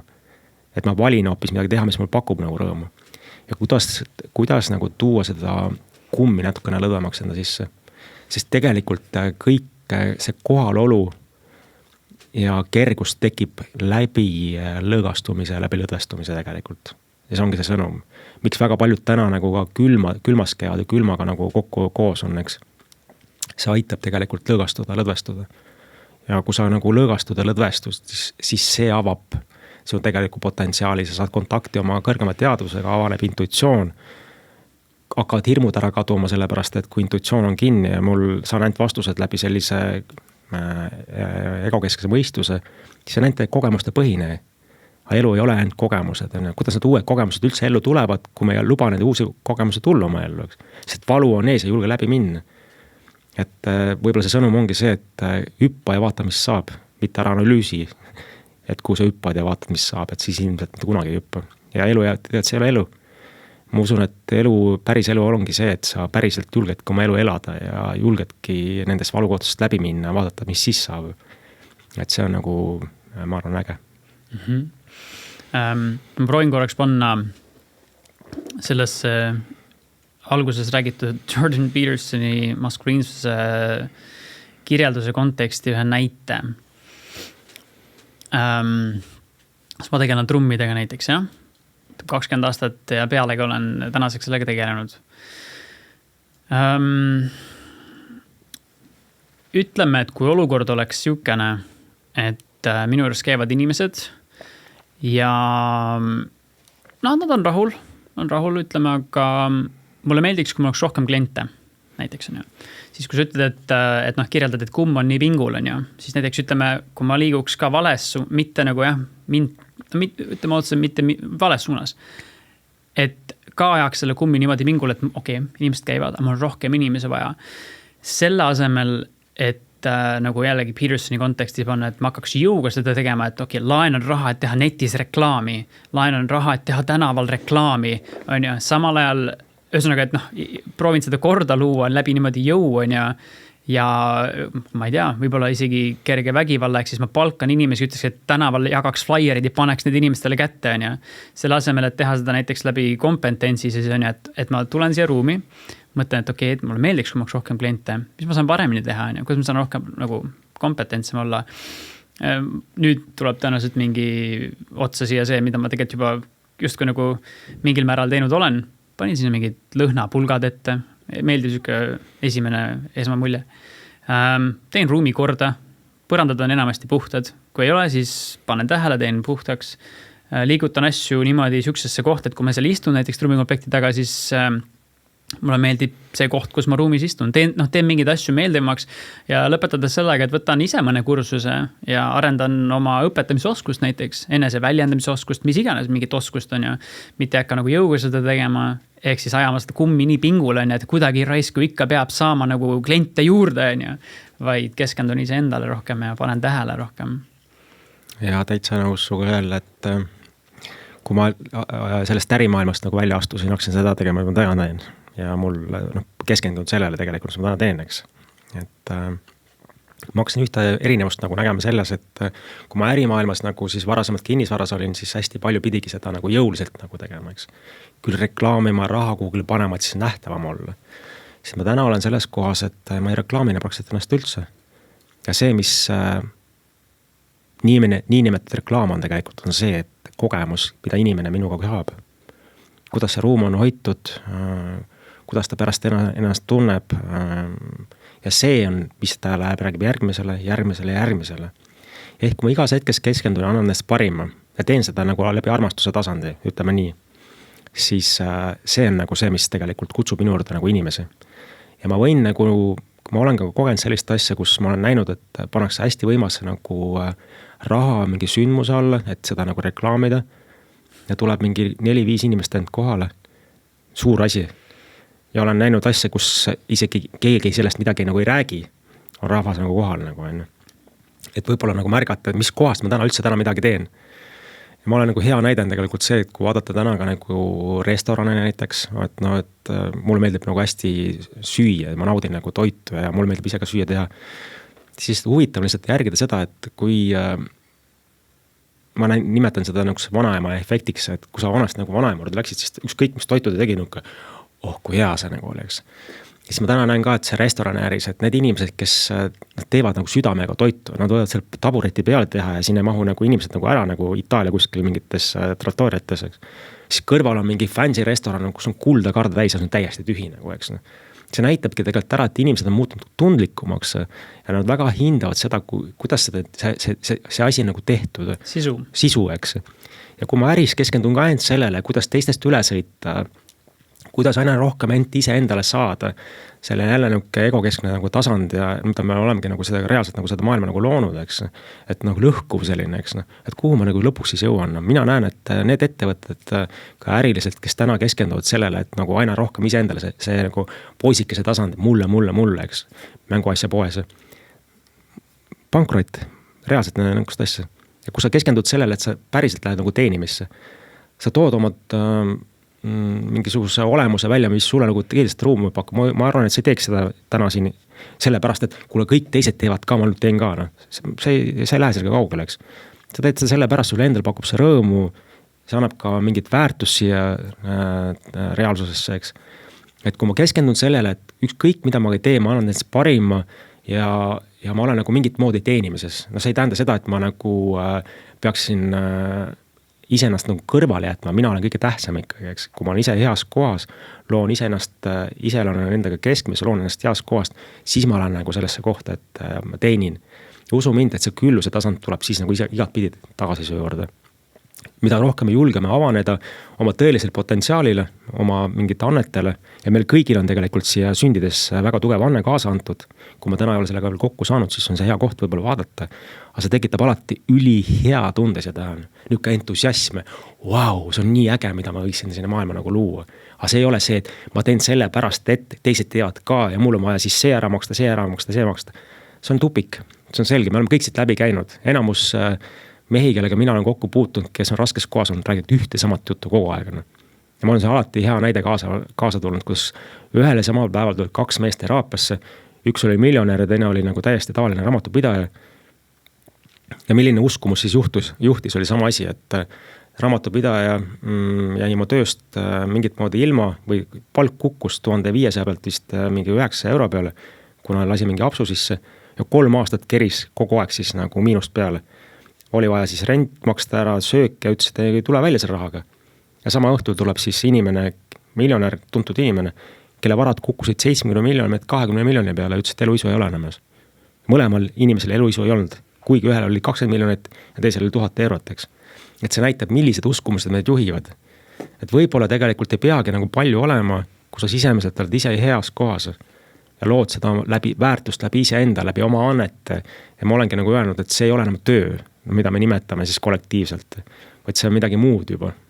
See on võib-olla ise enda nagu sellise rõõmu tekitamine läbi mingi tegevuse, kus tuleb ka siis küllus su juurde. Läbi teenistuse. Läbi teenistuse, jah. Jaa. Viimase natukene vähem kui aasta vältel ma olen ka natukene kinnisvara maailmas sees olnud, mitte küll maaklerina, aga pigem seal teisel pool ja siis huvitav on olnud ka täitsa niimoodi jälgida kõrvalt, et selle ei tunnet tegelikult ära kohe, kas maakler, kes sind mingi objekti puhul nii-öelda teenindab, kas ta huvi on eelkõige see, et tegelikult klient saaks seda, mida ta otsib või selle, et ikkagi kogu sellelt asjalt need plusspooled ainult välja tuua, et äkki sobib sulle kuidagi, ole hea nüüd, teeks niimoodi, et see sobib see kuidagi sulle, on ja mõni teeb seda muidugi, kinnisvaramaastikul üldse minu meelest suhteliselt agressiivselt, on ja, sest ta on raisk vaja müüa, on ja, sest et ma saan aru, lifestyle on kõva ja papp on hea, on ja, maakleril tõenäoliselt, kui objekt on piisavalt kallis ja protsent on nunnu ja nii edasi. Aga siis kas või eile keegi võttis ühendust ka üks maakler ühest teisest büroost ja lihtsalt küsisid, kuidas mul läheb, kuidas mul vahepeal läinud on ja kõnes selgus kiiresti, et me nagu omavahel koostööd ei tee edaspidi, et meil on nagu hästi. Lihtsalt soovisime teineteisele südamest nagu kõike head. Hästi kihvt on, et saab ka nagu teistmoodi teha. Enda puhul ma lihtsalt pannud tähele omas töös näiteks seda, kui keegi tuleb mulle esimest korda tundi ja tal on siiras õvi jätkata. Ja isegi kui mul oleks vaja seda 10 korra kaarti, mida ma pakun ja mida enamus kasutavad, sest nad käivad vähemalt 10 korda ära, kui mitte aastaid on ju, et siis on soodsam. Et vahet üle, kui palju mul seda vaja on. Ma ütlen selle tavaliselt lihtsalt välja, et ma kindlasti ei suru sulle seda peale, et tee täpselt nii, nagu soovid. Sa võid tulla 1 korra kaupa, sa võid tulla 2 nädala tagant, sa võid tulla järgmine kuu, et kuidas iganes sa tunned on ju jällegi, et mingi hääl minus võib öelda, et aga kuule kutt, et see 10 korra kaart oleks nagu väga kasulik sulle praegu, et sa tead küll, mis sul sellega rahaga teha oleks, on ju. Aga ma ei tahaks kunagi panna nagu klienti üksesse olukorda, ma nagu survestan teda, on ju, et hiljem me ju kõik kannetame muidu, on ju, sest ta tuleb järgmine tundi ja tegelikult ta maatas, et magas nagu öö ära ja maatas, et tegelikult võib-olla ei tahagi väga, nagu, et praegu proovin viiulit hoopis. Jaa. Mul isegi kuidagi tuli selline sõnum, et meil ei peaks tegelikult ka siin tegelikult olema ühtegi reguleerivat seadust, kui me keskendusime ainult ühele seadusele ja see on see, et ma käitun kõigiga täpselt nii, nagu ma sooviksin, et minuga käidutatakse. Kui sa tunned, et sulle ei meeldi survestamine ja ma arvan, mitte kellelegi eriti ei meeldi, miks ma peaksin kedagi teist survestama siis. Et võib-olla me hakkame nagu mõistma tegelikult, et me mingit moodi ikkagi oleme ühenduses, kuigi me seda ei mäleta ju. Me oleme sellise kogemuse võtnud, et me oleme ikkagi ühenduses ja kuidas ma siis iseendaga võib-olla siis käituksin. Kuidas ma saaksin teise inimesega nii käituda, et see sama kogemus tuleks mulle nagu seda pakkuma. Ja ma usun, et kõik kogemused on jälle vajalikud. Ma ei vähendaks ka neid kohtasid, kus ma olengi nagu egokeskne olnud ja teistest üle sõitnud ja ebaviisakas olnud ja oma sõnadega lõhkunud. Siis ma lõpuks saan aru, et see ei loo tegelikult ära ju. See ei loo midagi enamat, see ei loo nagu, mida ma tegelikult soovin. Ja kui lõpuks see taipamine tuleb, siis on hästi vajalik tegelikult. Et võib-olla see sõnum, mis mul nagu tuleb sisse, on see, et kuidas on veel rohkem iseenda suhtes muutuda kaastundlikumaks läbi selle, et ma aksepteerin ka neid kohti, kui ma ei ole osanud muud moodi lihtsalt. Ma tegelikult enda puhul nagu näen, et kui ma olen nii nimetatud teinud ka mingisugused valikud, kus ma olen kelleks üle sõitnud, ma tegelikult ei osanud teistmoodi see hetk. Päriselt. Nüüd ma näen loomulikult, eks. Teadlikkus on nagu muutunud, tõusnud on, aga ma päriselt ei osanudki teistmoodi. Ja see on väga kõva taipamine, et ennast hakata aksepteerima ka sellises kohas, et ma tegelikult ei osanudki teistmoodi ja ma olen täiesti piisav ka selles kohas olnud selleks. Et või see survestamise koht ongi see, et ma kõik, mis ka ei ole ju, on ju vähe. No ikkagi oleks võinud veel paremini teha, ma olen elus hästi tugev perfektsionist olnud tegelikult. No kõik peavad nagu üliperfektne kõik olema, no kõik peab nagu nii olema. Ja samas näengi, et see tegelikult ju survestab mind ise ennast, sest teine inimene istub kõrvale ja tema seda ei koge. Et see kõik ju toimub ainult minu enda sees ja mina elan seda enda sees ju läbi ja kaudselt ka lõhun ise ennast, eks. Et lõpuks siis aru saada, ka milleks seda üldse vaja on. Milleks?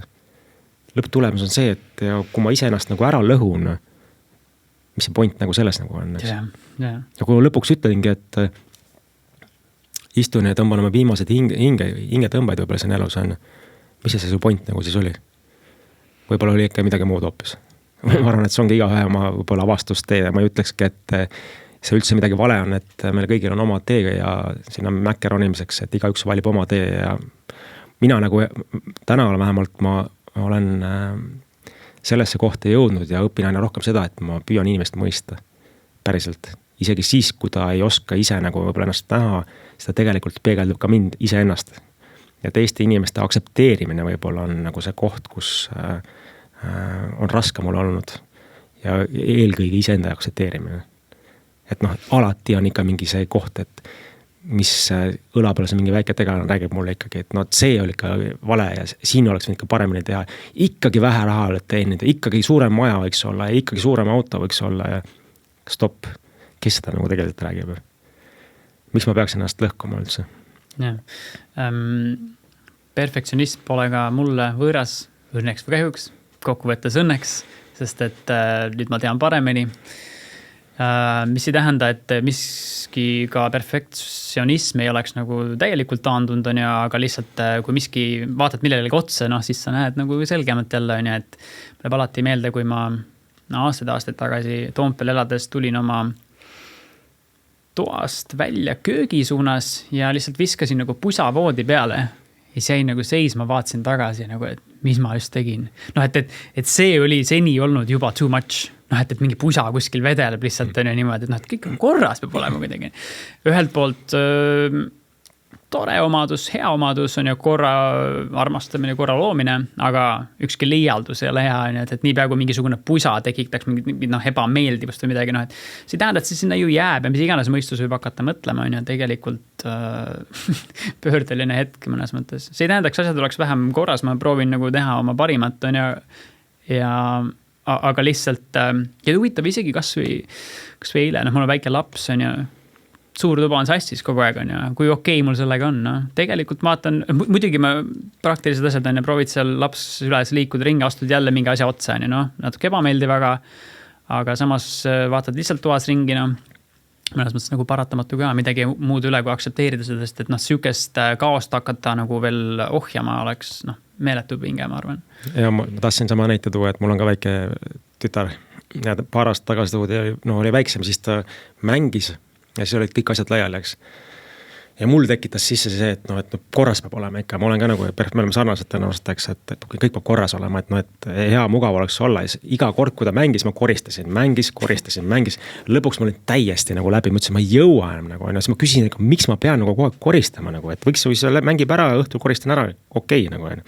Aga see perfektionism on sees nagu olnud. Aga mis see kogemus nagu mul oli, et kui ma eelmine aasta palil olles üks hommik ärkasin ülesse, see oli kuidagi nii võimas kokku saamine ise endaga. Need hetki, mis ma elus olen kogenud, täiesti kontakti saamine ise endaga nagu samadi või täiesti ühendusse minemine. Sa saad aru, et see ei ole inimene. Sa oled selles hetkes, sa kehast nagu lahustud, siis ma kogesin sellist hetke, nagu see kestis 10 minutit ja mul naine oli ka ruumis, ta koges seda nagu minu koost oli eemal nagu. Aga olles selles ruumis ja selles aias, kus ma see hetke nagu olin, ma nägin sellist asja, et kõik, mida ma hetkel nagu näen, on täiesti perfektne. Isegi see prügihunnik seal, isegi need asjad, mis on laiali, kõik need värvid, kõik selles hetkes on täiesti perfektne. Kuigi minu mõistus ütles, et see hunnik ei ole okei, selle asja peaks seal niimoodi, nagu sa ütlesidki, dressipluus ei ole okei, siis ma tajusin, et kõik on täiesti perfektne. Ja see oli nagu huvitav, et kuidas mõistus või egokeskne meel nagu kogu aeg nagu analüüsib, mis asi see perfektne nagu üldse nagu on. Ja mõnes mõttes ma näen, kuidas ta mind on nagu elus nagu niivõrd palju ikkagi mõjutanud, sest ta nagu väsitab lõpuks nagu ära tegelikult. Ma hakkan kõigest seda otsima, eks. Ja mul on see raske koht olnud, et nagu lasta siin ka nagu seda survet nagu vähemaks. Ja täna on täitsa okei, kui asjad on nagu rohkem laiali. Ja ma olen nõus, et see ruumi hoidmine ja puhtus on tegelikult oluline minu jaoks, siis ma ei pea seda nagu kogu aeg nagu panustama sellesse, sest ma olen kogu aeg nagu energiat mingisse kohta, eks. Võib-olla on see mingi egrekorra kuskil iga kord imeb, mul on mingit energiat välja, ma tunneks ennast sitasti nagu jälle on sitt olla, jälle mingi asi kerib. Et ei ole võib-olla õnneks nagu nii palju vajagi, et lihtsalt nagu sisemine rahu ja võib-olla see kohalolu läbi selle, et kõik ongi hästi. Ma otsustan praegult ära, et kõik ongi hästi praegult, nii lihtne ongi tegelikult. Ja vaata, mida see nagu looma hakkab, eks. Ja, lubada seal juhtuda, see on ju ka siuke allowing on ju, aga ja huvitav, et aastate jooksul mul näiteks siuke kuidagi tähelepanek tekkinud, et kui vahest on tulnud sarnastel teemadel näiteks juttu inimestega kohalolust ja niimoodi, siis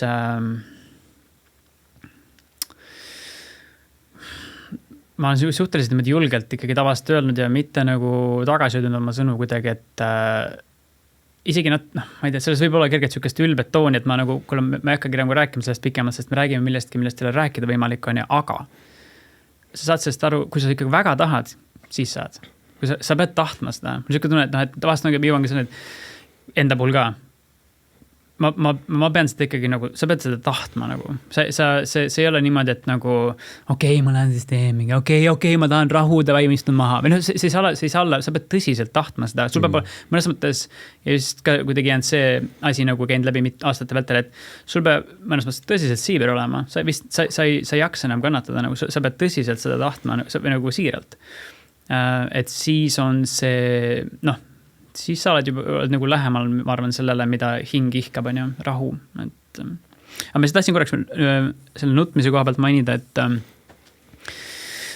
miks see üldse vast meenus ka mulle on see, et mõni päev tagasi ma kuulasin mitu aastat tagasi enda loomingut kõrvaklappidest ja see on selline instrumentaalmuusika, ta on nii-öelda EDM, aga mina nimetan seda emotional dance music, ehk siis ikkagi EDM, aga just selline emotsionaalne või kuidagi, et ta nagu puudutab mind. Ma mäletan, et mu kriteerium üks oli see, kui ma aastat tagasi sellega alustasin, et ta peab külmavärina tekitama minus. Et kui ma teen mingit lugu, ma vaatan, et külmavärina teki, teeme midagi muud, teeme midagi teistmoodi. Ja oli ka neid hetki, mitu päeva töötatud projekti täiesti prügesti. Aga ühesõnaga peab olema emotsionaalne, et ta peab nagu puudutama mind sügavalt. Ja lihtsalt polnud pikka aega teda kuulanud üle ja siis ma seda tegin mõni päev tagasi ja siis sealt ma panen riided selge garderoobis ja kuulan oma mussi ja ausalt öeldes käib isegi väike muusikavideo peas on ja tead mingi süke epiline asi, võib-olla mingi kontsert ja rahvamass ja siis kõik on one love ja kõik on raisk, we did it ja saime üle ja koroona ja kõik värk raisk ja kõik vabadus on ja see muss ja siis see on nii vinge, siis mingi build up on ja mingi ühesõnaga silmad nagu lähevad vett täis on ja siis mul nagu meenus see, et see huvitav, et pole ammu nagu olnud seda, et silmades nagu pisarad on. Ja siis ma lihtsalt tahtsin veel lõpuks mainida selle nutmise koha pealt praegu, et paar kuud tagasi mul oli ikkagi siuke kogemus tänu millele mu naine ütles ka, et wow, et ma arvasin, et ma võib-olla ei näegi sind kunagi nutmas, et aitäh, umbes näed, et nii kihvt. Et mõnes mõttes see, mis ma siis kohe ütlen, ongi loodetavasti siukse nagu julgustava alatooniga, et sinu kaaslasel võib olla hea meel näha seda, et sa julged seda teha või et sa oled seda tegemas. Ja seda niimoodi, see olukord lihtsalt oli süke, et kuna ma olin öösel magades saanud täitsa võib julgelt öelda elu muutva kogemuse, ehk siis ta polnud enam päris ka nagu uni, see oli midagi enamat, midagi, mida ma elasin nii tugevasti läbi une, et ma selle peale ka ärkasin ja avasin ennast nagu mõnes mõttes natuke teisest kohast ja seisundist, süda lahti ja oligi nagu pisarad silmis ja niimoodi. Ja üks osa sellest unest oli lihtsalt siuke, kuidas ma järsku teise seigana seal unes avasin ennast mingis siuksest lühikesest järjekorrast ja siis ma hakkasin liikuma inimestest natukene mööda, et vaatama, kes seal järjekorras on. Ja siis nii huvitav oli näha, et ma tundsin ühe inimese ära. Sel hetkel vaatan seda olukorda seal, sellel meesterahval pole isegi tema enda nägu. Ta on lühem minust, mis on üldse haruldane, keegi minust lühem veel, aga okei. Igatahes keegi, kes on selle järjekorras, ta on minust lühem, tal on hoopis teine nägu, aga ma saan aru, kes ta on. Ta on minu üks klassivend, keda koolis narriti. Ja ma vaatan seda ja mul juba siis nagu on siuke nii nagu emotsionaalne kuidagi, et ta on seal ja ta on nii nagu ta on alati olnud. Ta on teistmoodi ja poisid narrisid teda selle pärast kogu aeg. Ja siis ta lihtsalt on seal. Ja ma olen seal ja ma saan aru, et ta ei saagi keegi mulla. See on see, kes ta on. Et ma ei oska seda teistmoodi sõnadesse panna, ta ongi selline, mida siin on, et me oleme siin noored poisid mingi esimeses teises klassis koos või kolmandas ja nii edasi ja nagu me kogu aeg narrime teda, sest ta võib-olla ei räägi nii selgelt või ta kokutab või ta, mis iganes on ja et ta on teistmoodi, ta ei ole selline sotsiaalne ja lihtsalt näha seda inimest või nagu teda kuidagi tema hinge või just juba see, et ma saan aru, kellega tegu on, aga ta ei näe üldse välja see, kes ta on, aga hetkega ma tean, kellega tegu on, et siis täiesti nagu metafüüsiline nagu kogemus mõnes mõttes ja lihtsalt ma ei tea, kurb oli. Emotsionaalne oli siuke, et ma sain aru, et et ei ole vaja nagu narrida ja kuidagi, et aksepteerida lihtsalt kedagi, kes ongi, ühesõnaga ma nägin tema hinge kuidagi, ma nägin, et see on tema ja see on ilus. Ja see oli ilus lihtsalt. Ja aitäh selle kogemuse jagamisest, et tundsin ka seda nagu sinu tunnetust väga hästi praegult, et mis ma enda puhul tänulik olen, on see, et ma tegelikult näen ka inimese hinge, isegi siis, kui on kihid ees. Ja muidu ma tõenäoliselt ei saaks seda teha, mida ma täna teen, eriti veel meestele teraapiad, et seal on tuleb väga palju nagu valusid välja, eks.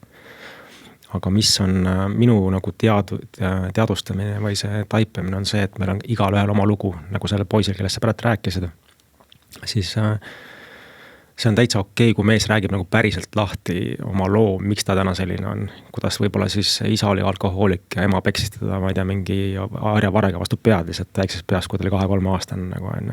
Ja kõige armsam inimene, kes selline elus on olnud, võib-olla näiteks ema olnud või vanemad näiteks ja kuhu see armastus on nagu kinni jäänud, eks. Et ma näen, et me teadvustame samamoodi, et enamus valusid on meil lapsepõlvest tulnud läbi erinevate kogemust, ikkagi see alateaduse kaasa võetud mingid teemad, eks. Siis ma olen elus hästi jäik olnud ja külm olnud. Ja ma ei ole aru saanud, miks ma selline olin. See hetk ma ei saanud aru. Ma mäletan seda lihtsalt, et kõik inimesed, kes olid ümber ringi näiteks jäigad ja külmad, need ärritasid mind. Ma tundsin, et see on nii kuradi külm tegelane, et nagu tunned, et miks ta selline üldse nagu on. Ja kogu aeg andsin hinnanguid ja tümitasin nagu mingit moodi seda inimest nagu, eks. Ja mind ärritasin enda ema näiteks, sest ema oli selline külm ja jäike nõuke, mõnes mõttes selline jääkuninganna eemal olev. Ja küll ma siis nagu ikkagi õiendasin enda mõttes emaga, et miks ta selline nagu on, eks. Kui ma üks päev läksin lihtsalt hommiku peegli, et vaatasin, et vau, see, kes see külm ja jäik on, seal on tegelikult olen mina. Et see väline maailm lihtsalt nagu peegeldas seda kõike mulle.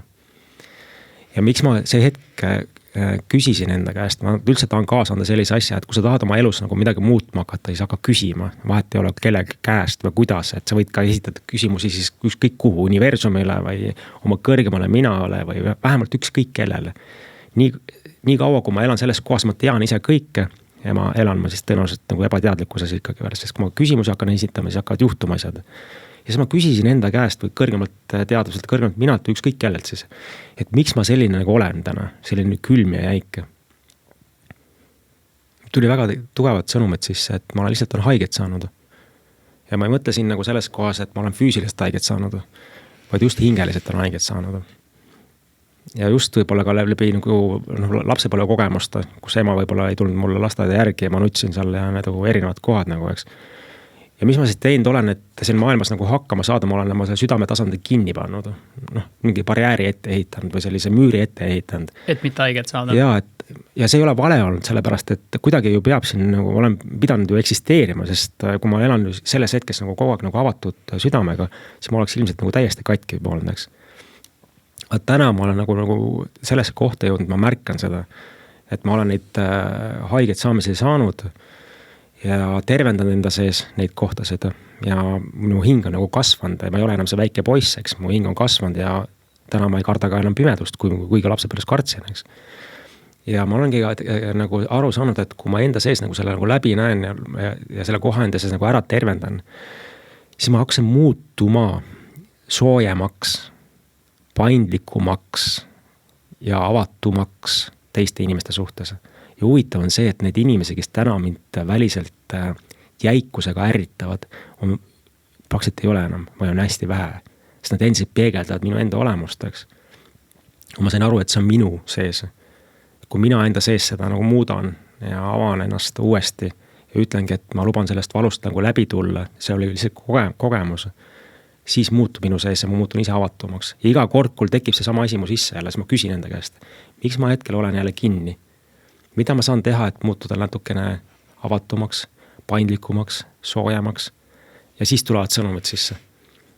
Ja see hetk lihtsalt tuleb nagu näitama, et see välismaailm nagu näitab minu enda olemust, eks. Et ma ütlen endiselt, et ma olen kõige seda öelnud, et midagi ei saa nagu ärritada väliselt, kui seda ei ole minu enda sees.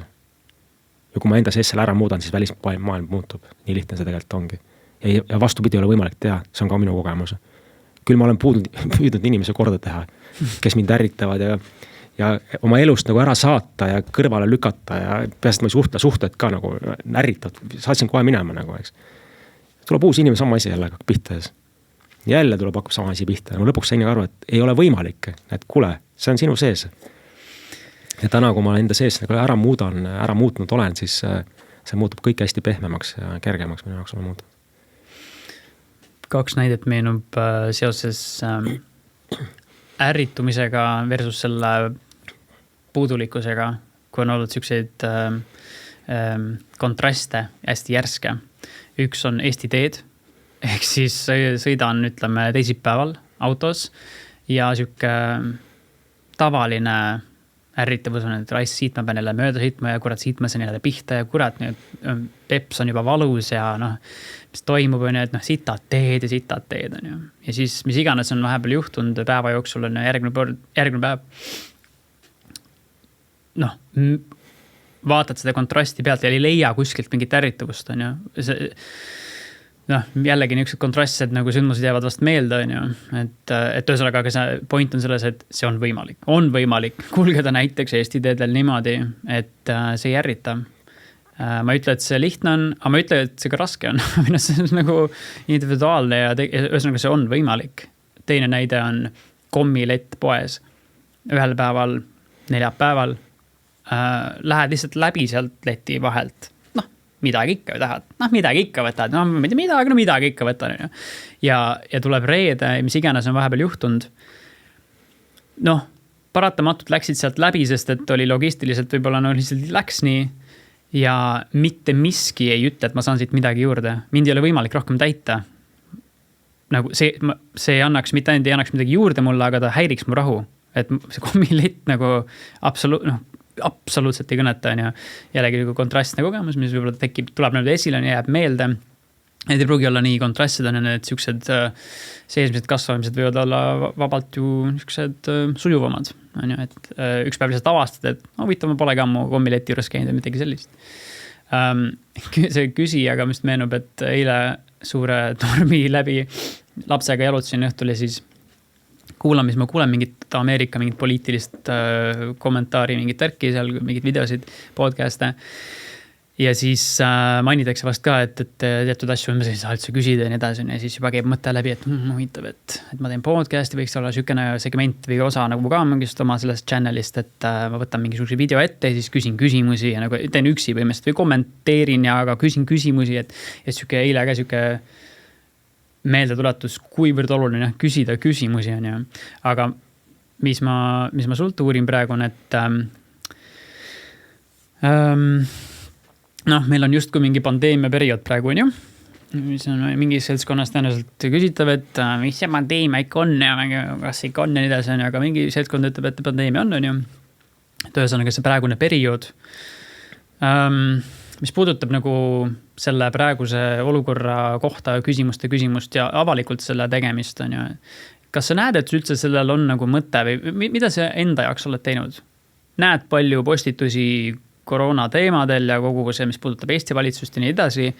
Kas sa avalikult võtad osa, lähed sellest nagu kaasa või vähemalt hoiad ennast kursis või sa näed, et nende küsimuste esitamine tegelikult pole üldse nii primaarne, et ma keskendun sõna otseses nagu ise endale rohkem? Ja see on ka hea küsimus jälle, et niisugune lai teema jälle, et võib-olla püüan seda nagu omalt poolt suht kitsalt võib-olla pärast välja tuua, aga mis see pandeemiasse nagu tegelikult puutub, siis ma näen, et kõige suurem pandeemia täna ei ole mitte nagu see, mida me täna läbi teeme siin nagu viirusega, vaid see on hirm. Ja see on fakt minu jaoks. Sellepärast, et ma olen terve elu alates lapsepõlvest saadik praktiliselt iga aasta 2-3 korda vähemalt nii nimetatud viiruses olnud.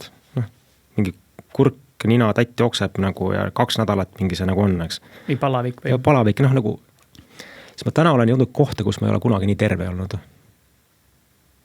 Ja ma nägin tegelikult ära, et haigeks ei tee mind nii nimetatud viirus, võid hirm haigeks jääda.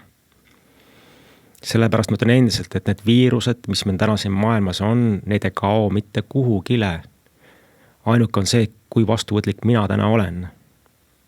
Ja ma olen 2-3 aastat nagu väga selgelt tegelenud oma immuunsuse keha puhastamisega, teadlikult oma immuunsust tõstnud ja hoidnud, puhanud piisavalt ja ma ütlen, ma ei ole mitte kunagi nii terve olnud, kui praegult olen. Ja ma olen alati, kui mingi viirus on olnud, siis ma olen haige olnud. See näitab tegelikult ära, et ja täna ma käin igal pool rahvamassides ja ilma maskideta ringi ja ma olen terve. Loomulikult siin võiks nagu öelda nagu tegelikult, et sa oled nagu mõnes mõttes nagu siis mingi ülbes kohas nagu, et mul ei ole hirmu haigeks jääda, no. Jään haigeks, mis siis, no. Võib-olla hakata üldse aru saama, mis asi haigus üldse on, sest mina arvasin, et haigus on vale. Üks asi on see, et keha hakkab lihtsalt puhastuma. Võib-olla see pandeemia lihtsalt tulnud aitama mingit moodi nagu kogu kollektiivselt puhastuda. Sest minu kogemust on need isegi paljud mehed, kes on teraapias käinud, ütles, et nende jaoks on see kingitus olnud. Sellepärast neil on lõpuks siis 10-12 päeva enda jaoks aega olnud, kus nad kellega pole koos saanud olnud, natukenegi lugeda, natukenegi vaadata, mis iseendaga nagu toimub on. On tekkinud aega tegelikult oma lähedastega rohkem koos olla, oma lastega koos olla. Sest muidu on see samas pidevas nagu selles ringis, et mul ei ole mitte millegagi aega, ainult raha, töö, õhtul tulen koju, võib-olla lapsed magavad juba, hommikul lähen minema, pole kedagi ei näegi, eks. Et ma olen alati enda, see küsimus võib-olla ongi see, et milline kingitus tegelikult nagu on. Päriselt ma mõtlen. Loomulikult see on ebamugav, peab hakkama enda sisse rohkem vaatama, mingid asjad tulevad ülesse, mingid asjad ei toimi enam, see nagu vanasti ei toimisid, eks. Võib-olla on hirm, et kaotan midagi, suhe puruneb või jään oma tööst ilma, ehk hirm juhib kogu aeg, näed seda, eks. See kogu aeg hirm on mingisugune taga. Aga lõpuks on see, et kas see hirm juhibki nagu minu elu lõpuni nagu välja siis või. Et ma pigem ütlen seda, et mida rohkem me seda mugavustsooni otsime, mida rohkem me toas istume, teleka ees passime, uudised kuulame, ebateadlikult toitume, seda nõrgemaks meie immuunsus nagu muutub.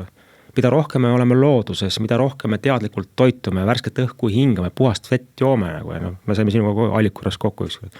Seda rohkem oma immuunsust tõstame, me muutume immuunseks nendele haigustele, mis nimetatakse viiruseks ja pandeemiaks, nii nimetatakse. See ei kao mitte kuhugile. Ka järgnevates põlvkondades mitte, eks. Võib-olla see sõnum ongi inimestele öelnud, et kuule, tulge sealt mugavustsoonist nagu lõpuks nagu välja.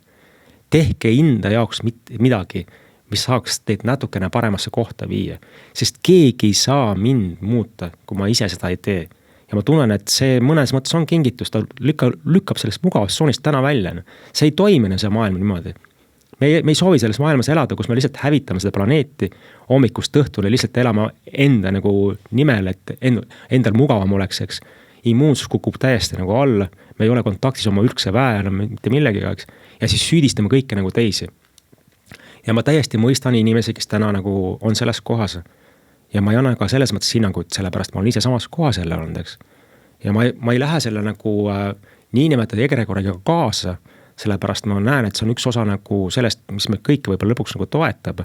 Ja kui inimene hetkel on valinud hirmus elada, see on ka tema valik, et lõpuks sellest aru saada siis, et ma saan midagi muuta enda puhul. Ja see, mis hetkel toimub, võib-olla minu sõnum on see, et kuidas jääda selles hetkes nagu rahulikuks, enda keskmesse, toetuda ise endale. Et panen silmad kinni ja sisemiselt olen rahus. See sama muusika mängib, nagu sa ütlesid, mis tekitab külmavärinad sisse, siis su enda sees nagu. Siis pole vahet, mis siin väljaspool toimub. Ma toetun oma väele kogu aeg. Ja see, mis väljas toimub, see lihtsalt on. Ja ei lähe selle paanikaga kaasa. Ma olen kogu aeg nagu öelnud, et meil ei ole mõtet täna selles kohas, kus me elame, anda oma energiat sellele, mis tegelikult ei loo elu, vaid luua midagi sellist, mis loob elu. Ja keskenduda ainult sellele kogu aeg. Ja ma usun, et see on vajalik praegult see, mis maailmas toimub, kuigi see võib väga hästi ebamugav olla. Aga ma usun sama asja, nagu sa ütleks ka, et see mäkaronimine ühe päevaga Mount Everesti tippu ei ole ka mugav, ma arvan. Seal on väga palju kohti, kus tekib allaandmiskohad on. Seal on väga palju kohti, kus tunnedki, et sa ei pea vastu sellele. Ei peagi lõhkuma, võtan siis oo maha korraks ja naudin seda vaadet ja istun rahulikult. Et minu sõnum on see, et kui sa päriselt tahad sellest pandeemiast välja astuda, siis esiteks vaata enda sisse, mis siin sees pool toimub ja kuidas ma saan ise enda sees pool asjad ära muuta, rohkem hakata endast hoolima, muutuda ise enda suhtes armastavamaks, kaastundlikumaks. Mina olen kõige tähtsam. See ei ole egokeskne mõtlemine. sest ma ütlengi seda välja, et kui mina olen heas kohas, nagu sa ütlesidki, et ma olen heas kohas, eks. Ma toon sulle lihtsalt näite, et suve hommik ärkad ülesse, kõige ilusam päev üldse elus, noh. Sa oled nii täidetud nagu, et no vau, kõik on nii täis. Kas sa lähed kellegi juurde ja ütled, kuule, anna mulle nüüd midagi või? Suhtes, et ma klammerdun suhtesse või et kuskilt pealt meiega tulema. Sa oled selles kohas ise annad, eks. Siis mul tekib küsimus, kui sul on 24 tundi päevas ja 7 päeva nädalas, palju ma valin selle aja jooksul iseennast, et iseennast paremasse kohta viia. Teha midagi sellist, mis loob rõõmu, kergust sisse, mis loob entusiasmi sisse. Olla iseendaga, kas või mine loodusse, meestel samamoodi, et vahepeal isegi teha midagi sellist, mis on 4-kandiliste asjad tõstmine, et nagu kontakti saada selle nagu meesenergiaga, eks. Mitte istuda kuskil arvuti taga hommikust õhtuni ja loota, et kõik elus muutubki. Ei, et me hetkel juhatatakse ära rohkem loodusesse, rohkem kontakti iseendaga. Ja huvitav on, kui me oleme kontaktis iseendaga, millist elu me siis nagu loome? Tunnetad omas väes, on. Või teine asi see, et kuskil peidus, kuskil korteris on, kõikegi kardan nagu on, mida ma siis nagu loon, sest me kõik ju loome. Me oleme kõik ju loojad siin maailmas, eks. Mõnes mõttes ma ütlen, ma olen tänulik, mis täna toimub, kuigi see võib kui mulle endale ebamugav olla, eks noh, eks see, mis toimub. Aga see on minu jaoks eksam täna, päriselt. Kuidas jääda selles hetkes rahusse, toetuda iseenda rahule, oma nagu ääle. See on minu jaoks eksam samamoodi, et mitte minna selle paanikaga kaasa. Ja ma arvan, et suured lahingud vanasti, ma olen siin lugenud, et kui ikkagi väepealik ütles, et meiega on kõik hästi, siis terve armee tegelikult tundis, et kõik on hästi. Kuigi võib-olla tunne, et kohe saad kõik nagu pihta. Ja tuldigi läbi sellest tegelikult läbi, et keskenduti iseenda suhtes, kuigi võib-olla vastased olid palju suurema armeega ja ükskõik mis, eks. Et kui ma ise olen nagu tasakaalus ja harmoonias või nagu omas väes, siis ei ole vahet, mis maailmas toimub. See, ma ei tea, ükskõik mis. Toetun iseendale, siis läbi seda ma loon tegelikult. Jah. Juba eelmisel aastal tegelikult oli võimalus, kui märtsikuus juba siuke Eesti pigem nagu lukku läks näha, et aga mis sellest võib-olla positiivselt tuleb on ja ilmselge oli see, et inimesed on peredega väljas. Juba positiivne asi, mida paljud tõenäoliselt ei olnud ka sammu teinud või lihtsalt polnud harjumust teha ja siis tehti regulaarselt või üldse lihtsalt võttagi, jah, nagu sa ütlesid ka, nagu aeg maha on ju, kuidagi tõestelt asjadelt ja sellest tsüklist korraks välja tulla. Positiivseid pooli on kindlasti päris palju ja see on siuke põnev avastamine kindlasti. Et loodan, et see tendents ka isegi jätkub, nagu ma eelmine nädal ühe päeva vältel 2 inimeselt kuulsin, et küll ma panen Face'i kinni, et inimesed tahavad mitte ainult olla vähem ekraanis, mis tuleb ka paljudele vast kasuks, minul endale kaasa arvatud, kuid see, mis sealt ekraanilt vastu vaatab, et kui see nagu baseerub kuidagi hirmul ja tegelikult peale selle 10, 15, 20 minti jälle mingisuguse voo vaatamist nagu ei tunne, et ma olen rohkem väge täis või ma olen rahulikum või ma olen rikkam inimene sellest, no siis miks mitte sellest kas loobuda või kas väjutuselt loobuda, on ju. Et see paastumine on praegu hästi ja ma ütlen, et ükskõik mida, kui lihtsalt nagu seerida ja lugeda need uudised või üldse uudisi kuulata, eks noh. Mängi oma lapsega või metsa jalutama või lihtsalt hingamist või loe midagi huvitavat või mängi pilli. Ja paku endale mingit häid naudinguid, et me ei oska nagu meestega nautida. No, elu tegelikult olemas on puhas nauding tegelikult, mis ei oleme sellest tasandist nii ära liikunud, eks noh. Ma arvan ka, mida sina teed, see hea muusika kuulamine mind ka hästi nagu toetab, et väga paljud meditatsioon on ka muusikaga seotud, eks. Et ükskõik mida täna, eks noh, välja arvatud see, et ma scrollin ja loen uudised, noh, sest see päeva lõpuks viib mind raskesse kohta ja kui mina mehena olen ebakindel, kui mina olen hirmudes, kui mina olen nagu võitlustasandis, ebateadlikkuses, eks, siis ma pakun seda ka oma kuningriigile ehk oma inimestele, kes ma ümberringi elavad täna. Minu kuningriik võib olla minu pere tegelikult, eks.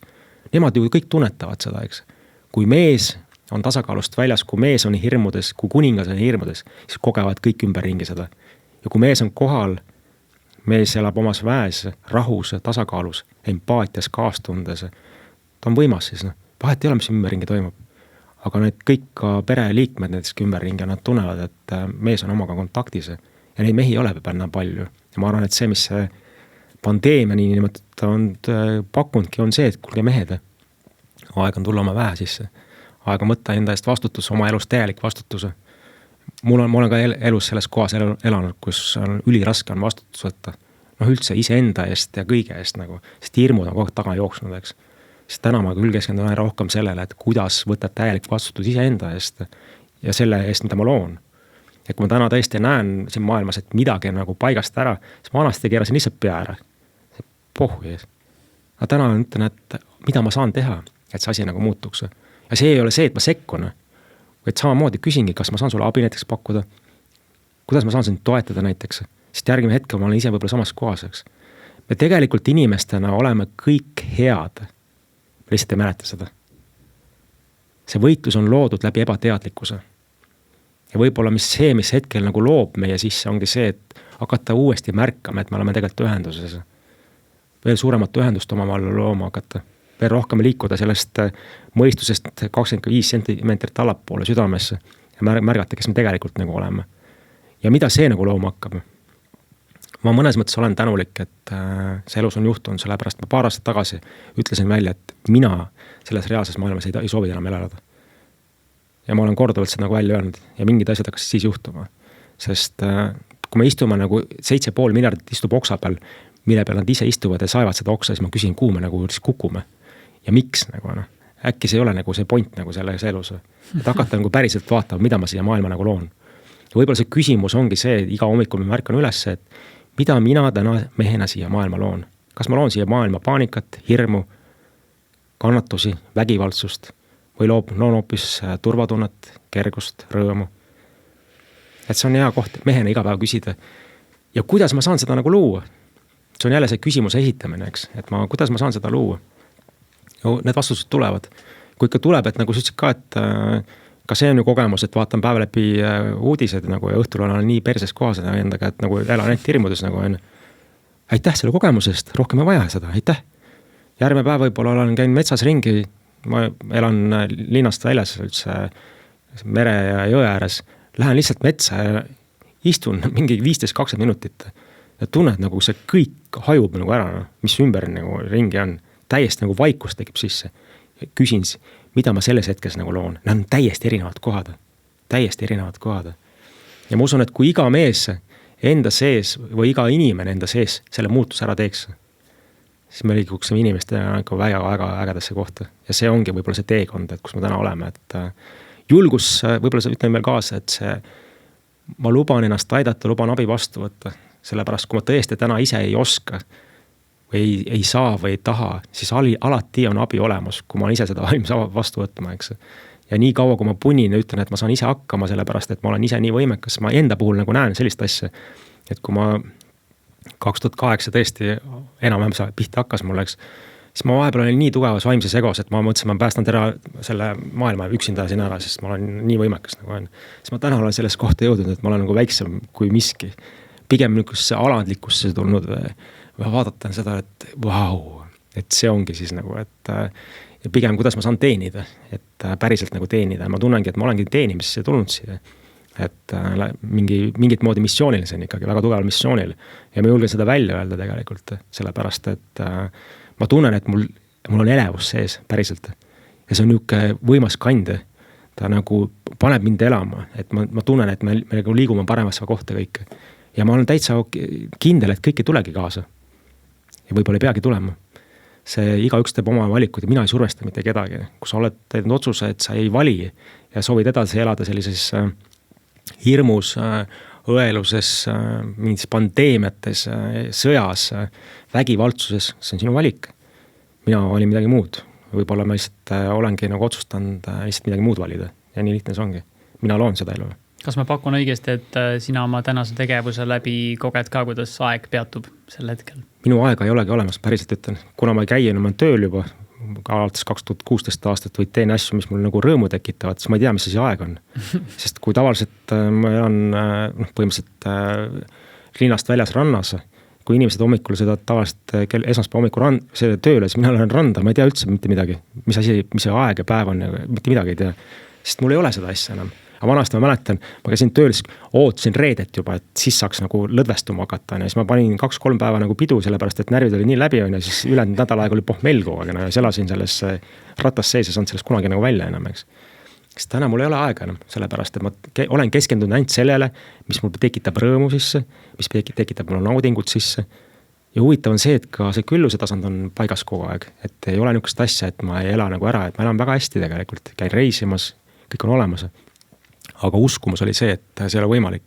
Et hommikust õhtul me rõvedalt rassime ikkagi, et veri peab ka ninast väljas olema, siis on mees, siis ma olen ära midagi teinud, jah. Kui ma mitte midagi teha ei ole, siis lähen lihtsalt õue, tõstan ühe kivi hunniku teise kohta, siis ma luban endale midagi, muidu ei tohi lubada. See on hästi huvitav koht, et kui lihtsalt nagu nautida päeva, nagu, siis ei ole midagi nagu teinud, siis ma olen nagu priisööja, nagu, eks. Et mis siis, kui mina nagu endale pakungi ja mina olengi nagu heas kohas, et läbi selle ja pakun ka teistele, nagu, eks. Selle peale nagu raske mõelda. Ja kui egost veel rääkida, siis on tõesti see, et kui mina võtan enda eest vastutuse, toon ennast heasse kohta, täidan ennast ära läbi tegevuste, mis mulle rõõmu pakuvad, siis ei ole ego. Ego on see, et ma tahan, et ka teised teevad seda. Ja see on erinevad kohad. Kui ma surun teistele peale seda kõike, see on ego keskne tasand. See, et mina võtan enda eest vastutuse ja ma olen heas kohas, see loob ainult enamat. Ma olen ise ju palju sõbralikum, avatum, kõik. Ja kellele näiteks võiks jääda see, et arusaamatuks, et mis mõttes minu elus ei ole aega, ja siis see on see, mida Tolle ütleb, et psychological time on põhimõtteliselt see, millest sa, Raivo, räägid, on ja et clock time on sul kindlasti väga hästi, sest et kell 10 sa olid ilusti siin kohal, on ju. Aga aitäh sulle, Raivo, et sa tulid täna siia. Mul on olnud suur rõõm rääkida sinuga. Ja aitäh selle võimalusest, et kutsusid ja südamest täna, et sa teed seda ja samamoodi ma läbi oma selle kohalolu ja selle entusiasmi seda kõike pakud, eelkõige ise endale ja kõigele selle, kes seda vastu võtavad, et ma olen südamest tänud ka selle eest ja selle võimalusest. On sul miski, millele sa saad viidata seoses sinu tegemistega, kus inimesed sind leiavad? Ja mul on olemas koduleht www.raivojohanson.ee, et kus pakuvad huvi mingid sündmused, kus sa tahad enesearengu nõustamist teha, ma teen meestele joogat, teen erinevad tantsurännakuid Sundance'i nime all ja hästi ägedad on meestelaagrid, et nüüd tulebki 9-11 aprill tuleb Adilas järgmine meestelaager. Küll on juba siin grupp hakkab vaikselt täis saama, aga no need on hästi võimsad kohad, kus ma ütlen, mina olen meheks kasvanud teiste meestega koos ja miks? Just sellepärast, et ma hakkan aru saama teistest meestest, kes mehed tegelikult nagu on. Mul on ainult illusioon olnud mehest. Kui sa päriselt hakkad mehi nägema, siis kellel ei ole maske ja rolle enam, vau. Ja see on nagu meheks teinud tegelikult. Ma olen aru saanud, et mees on midagi muud, kui mul on õpetanud ühiskonda. Mehe olemus on hästi võimas, ta on pigem mõtleks nagu vendlus, nagu vennad on koos. Ma lihtsalt ei mäleta seda. Ja vennad hoiavad ja nad loovad koos ja nad teevad ega võimsad asju nagu. Et kutsun sind meeste väelaagrisse, kui sa tunned, et see mingit moodi sind puudutab ja kui sa tunned, et see hetkel ei kõneta sind, see on ka okei, et küll tuleb parem aeg ja parem võimalus siis. Super, aitäh sulle, Raivo. Aitäh sulle ka. Thanks kõigile, kes kuulasid ja vaatasid ja järgmise korrani. Ciao.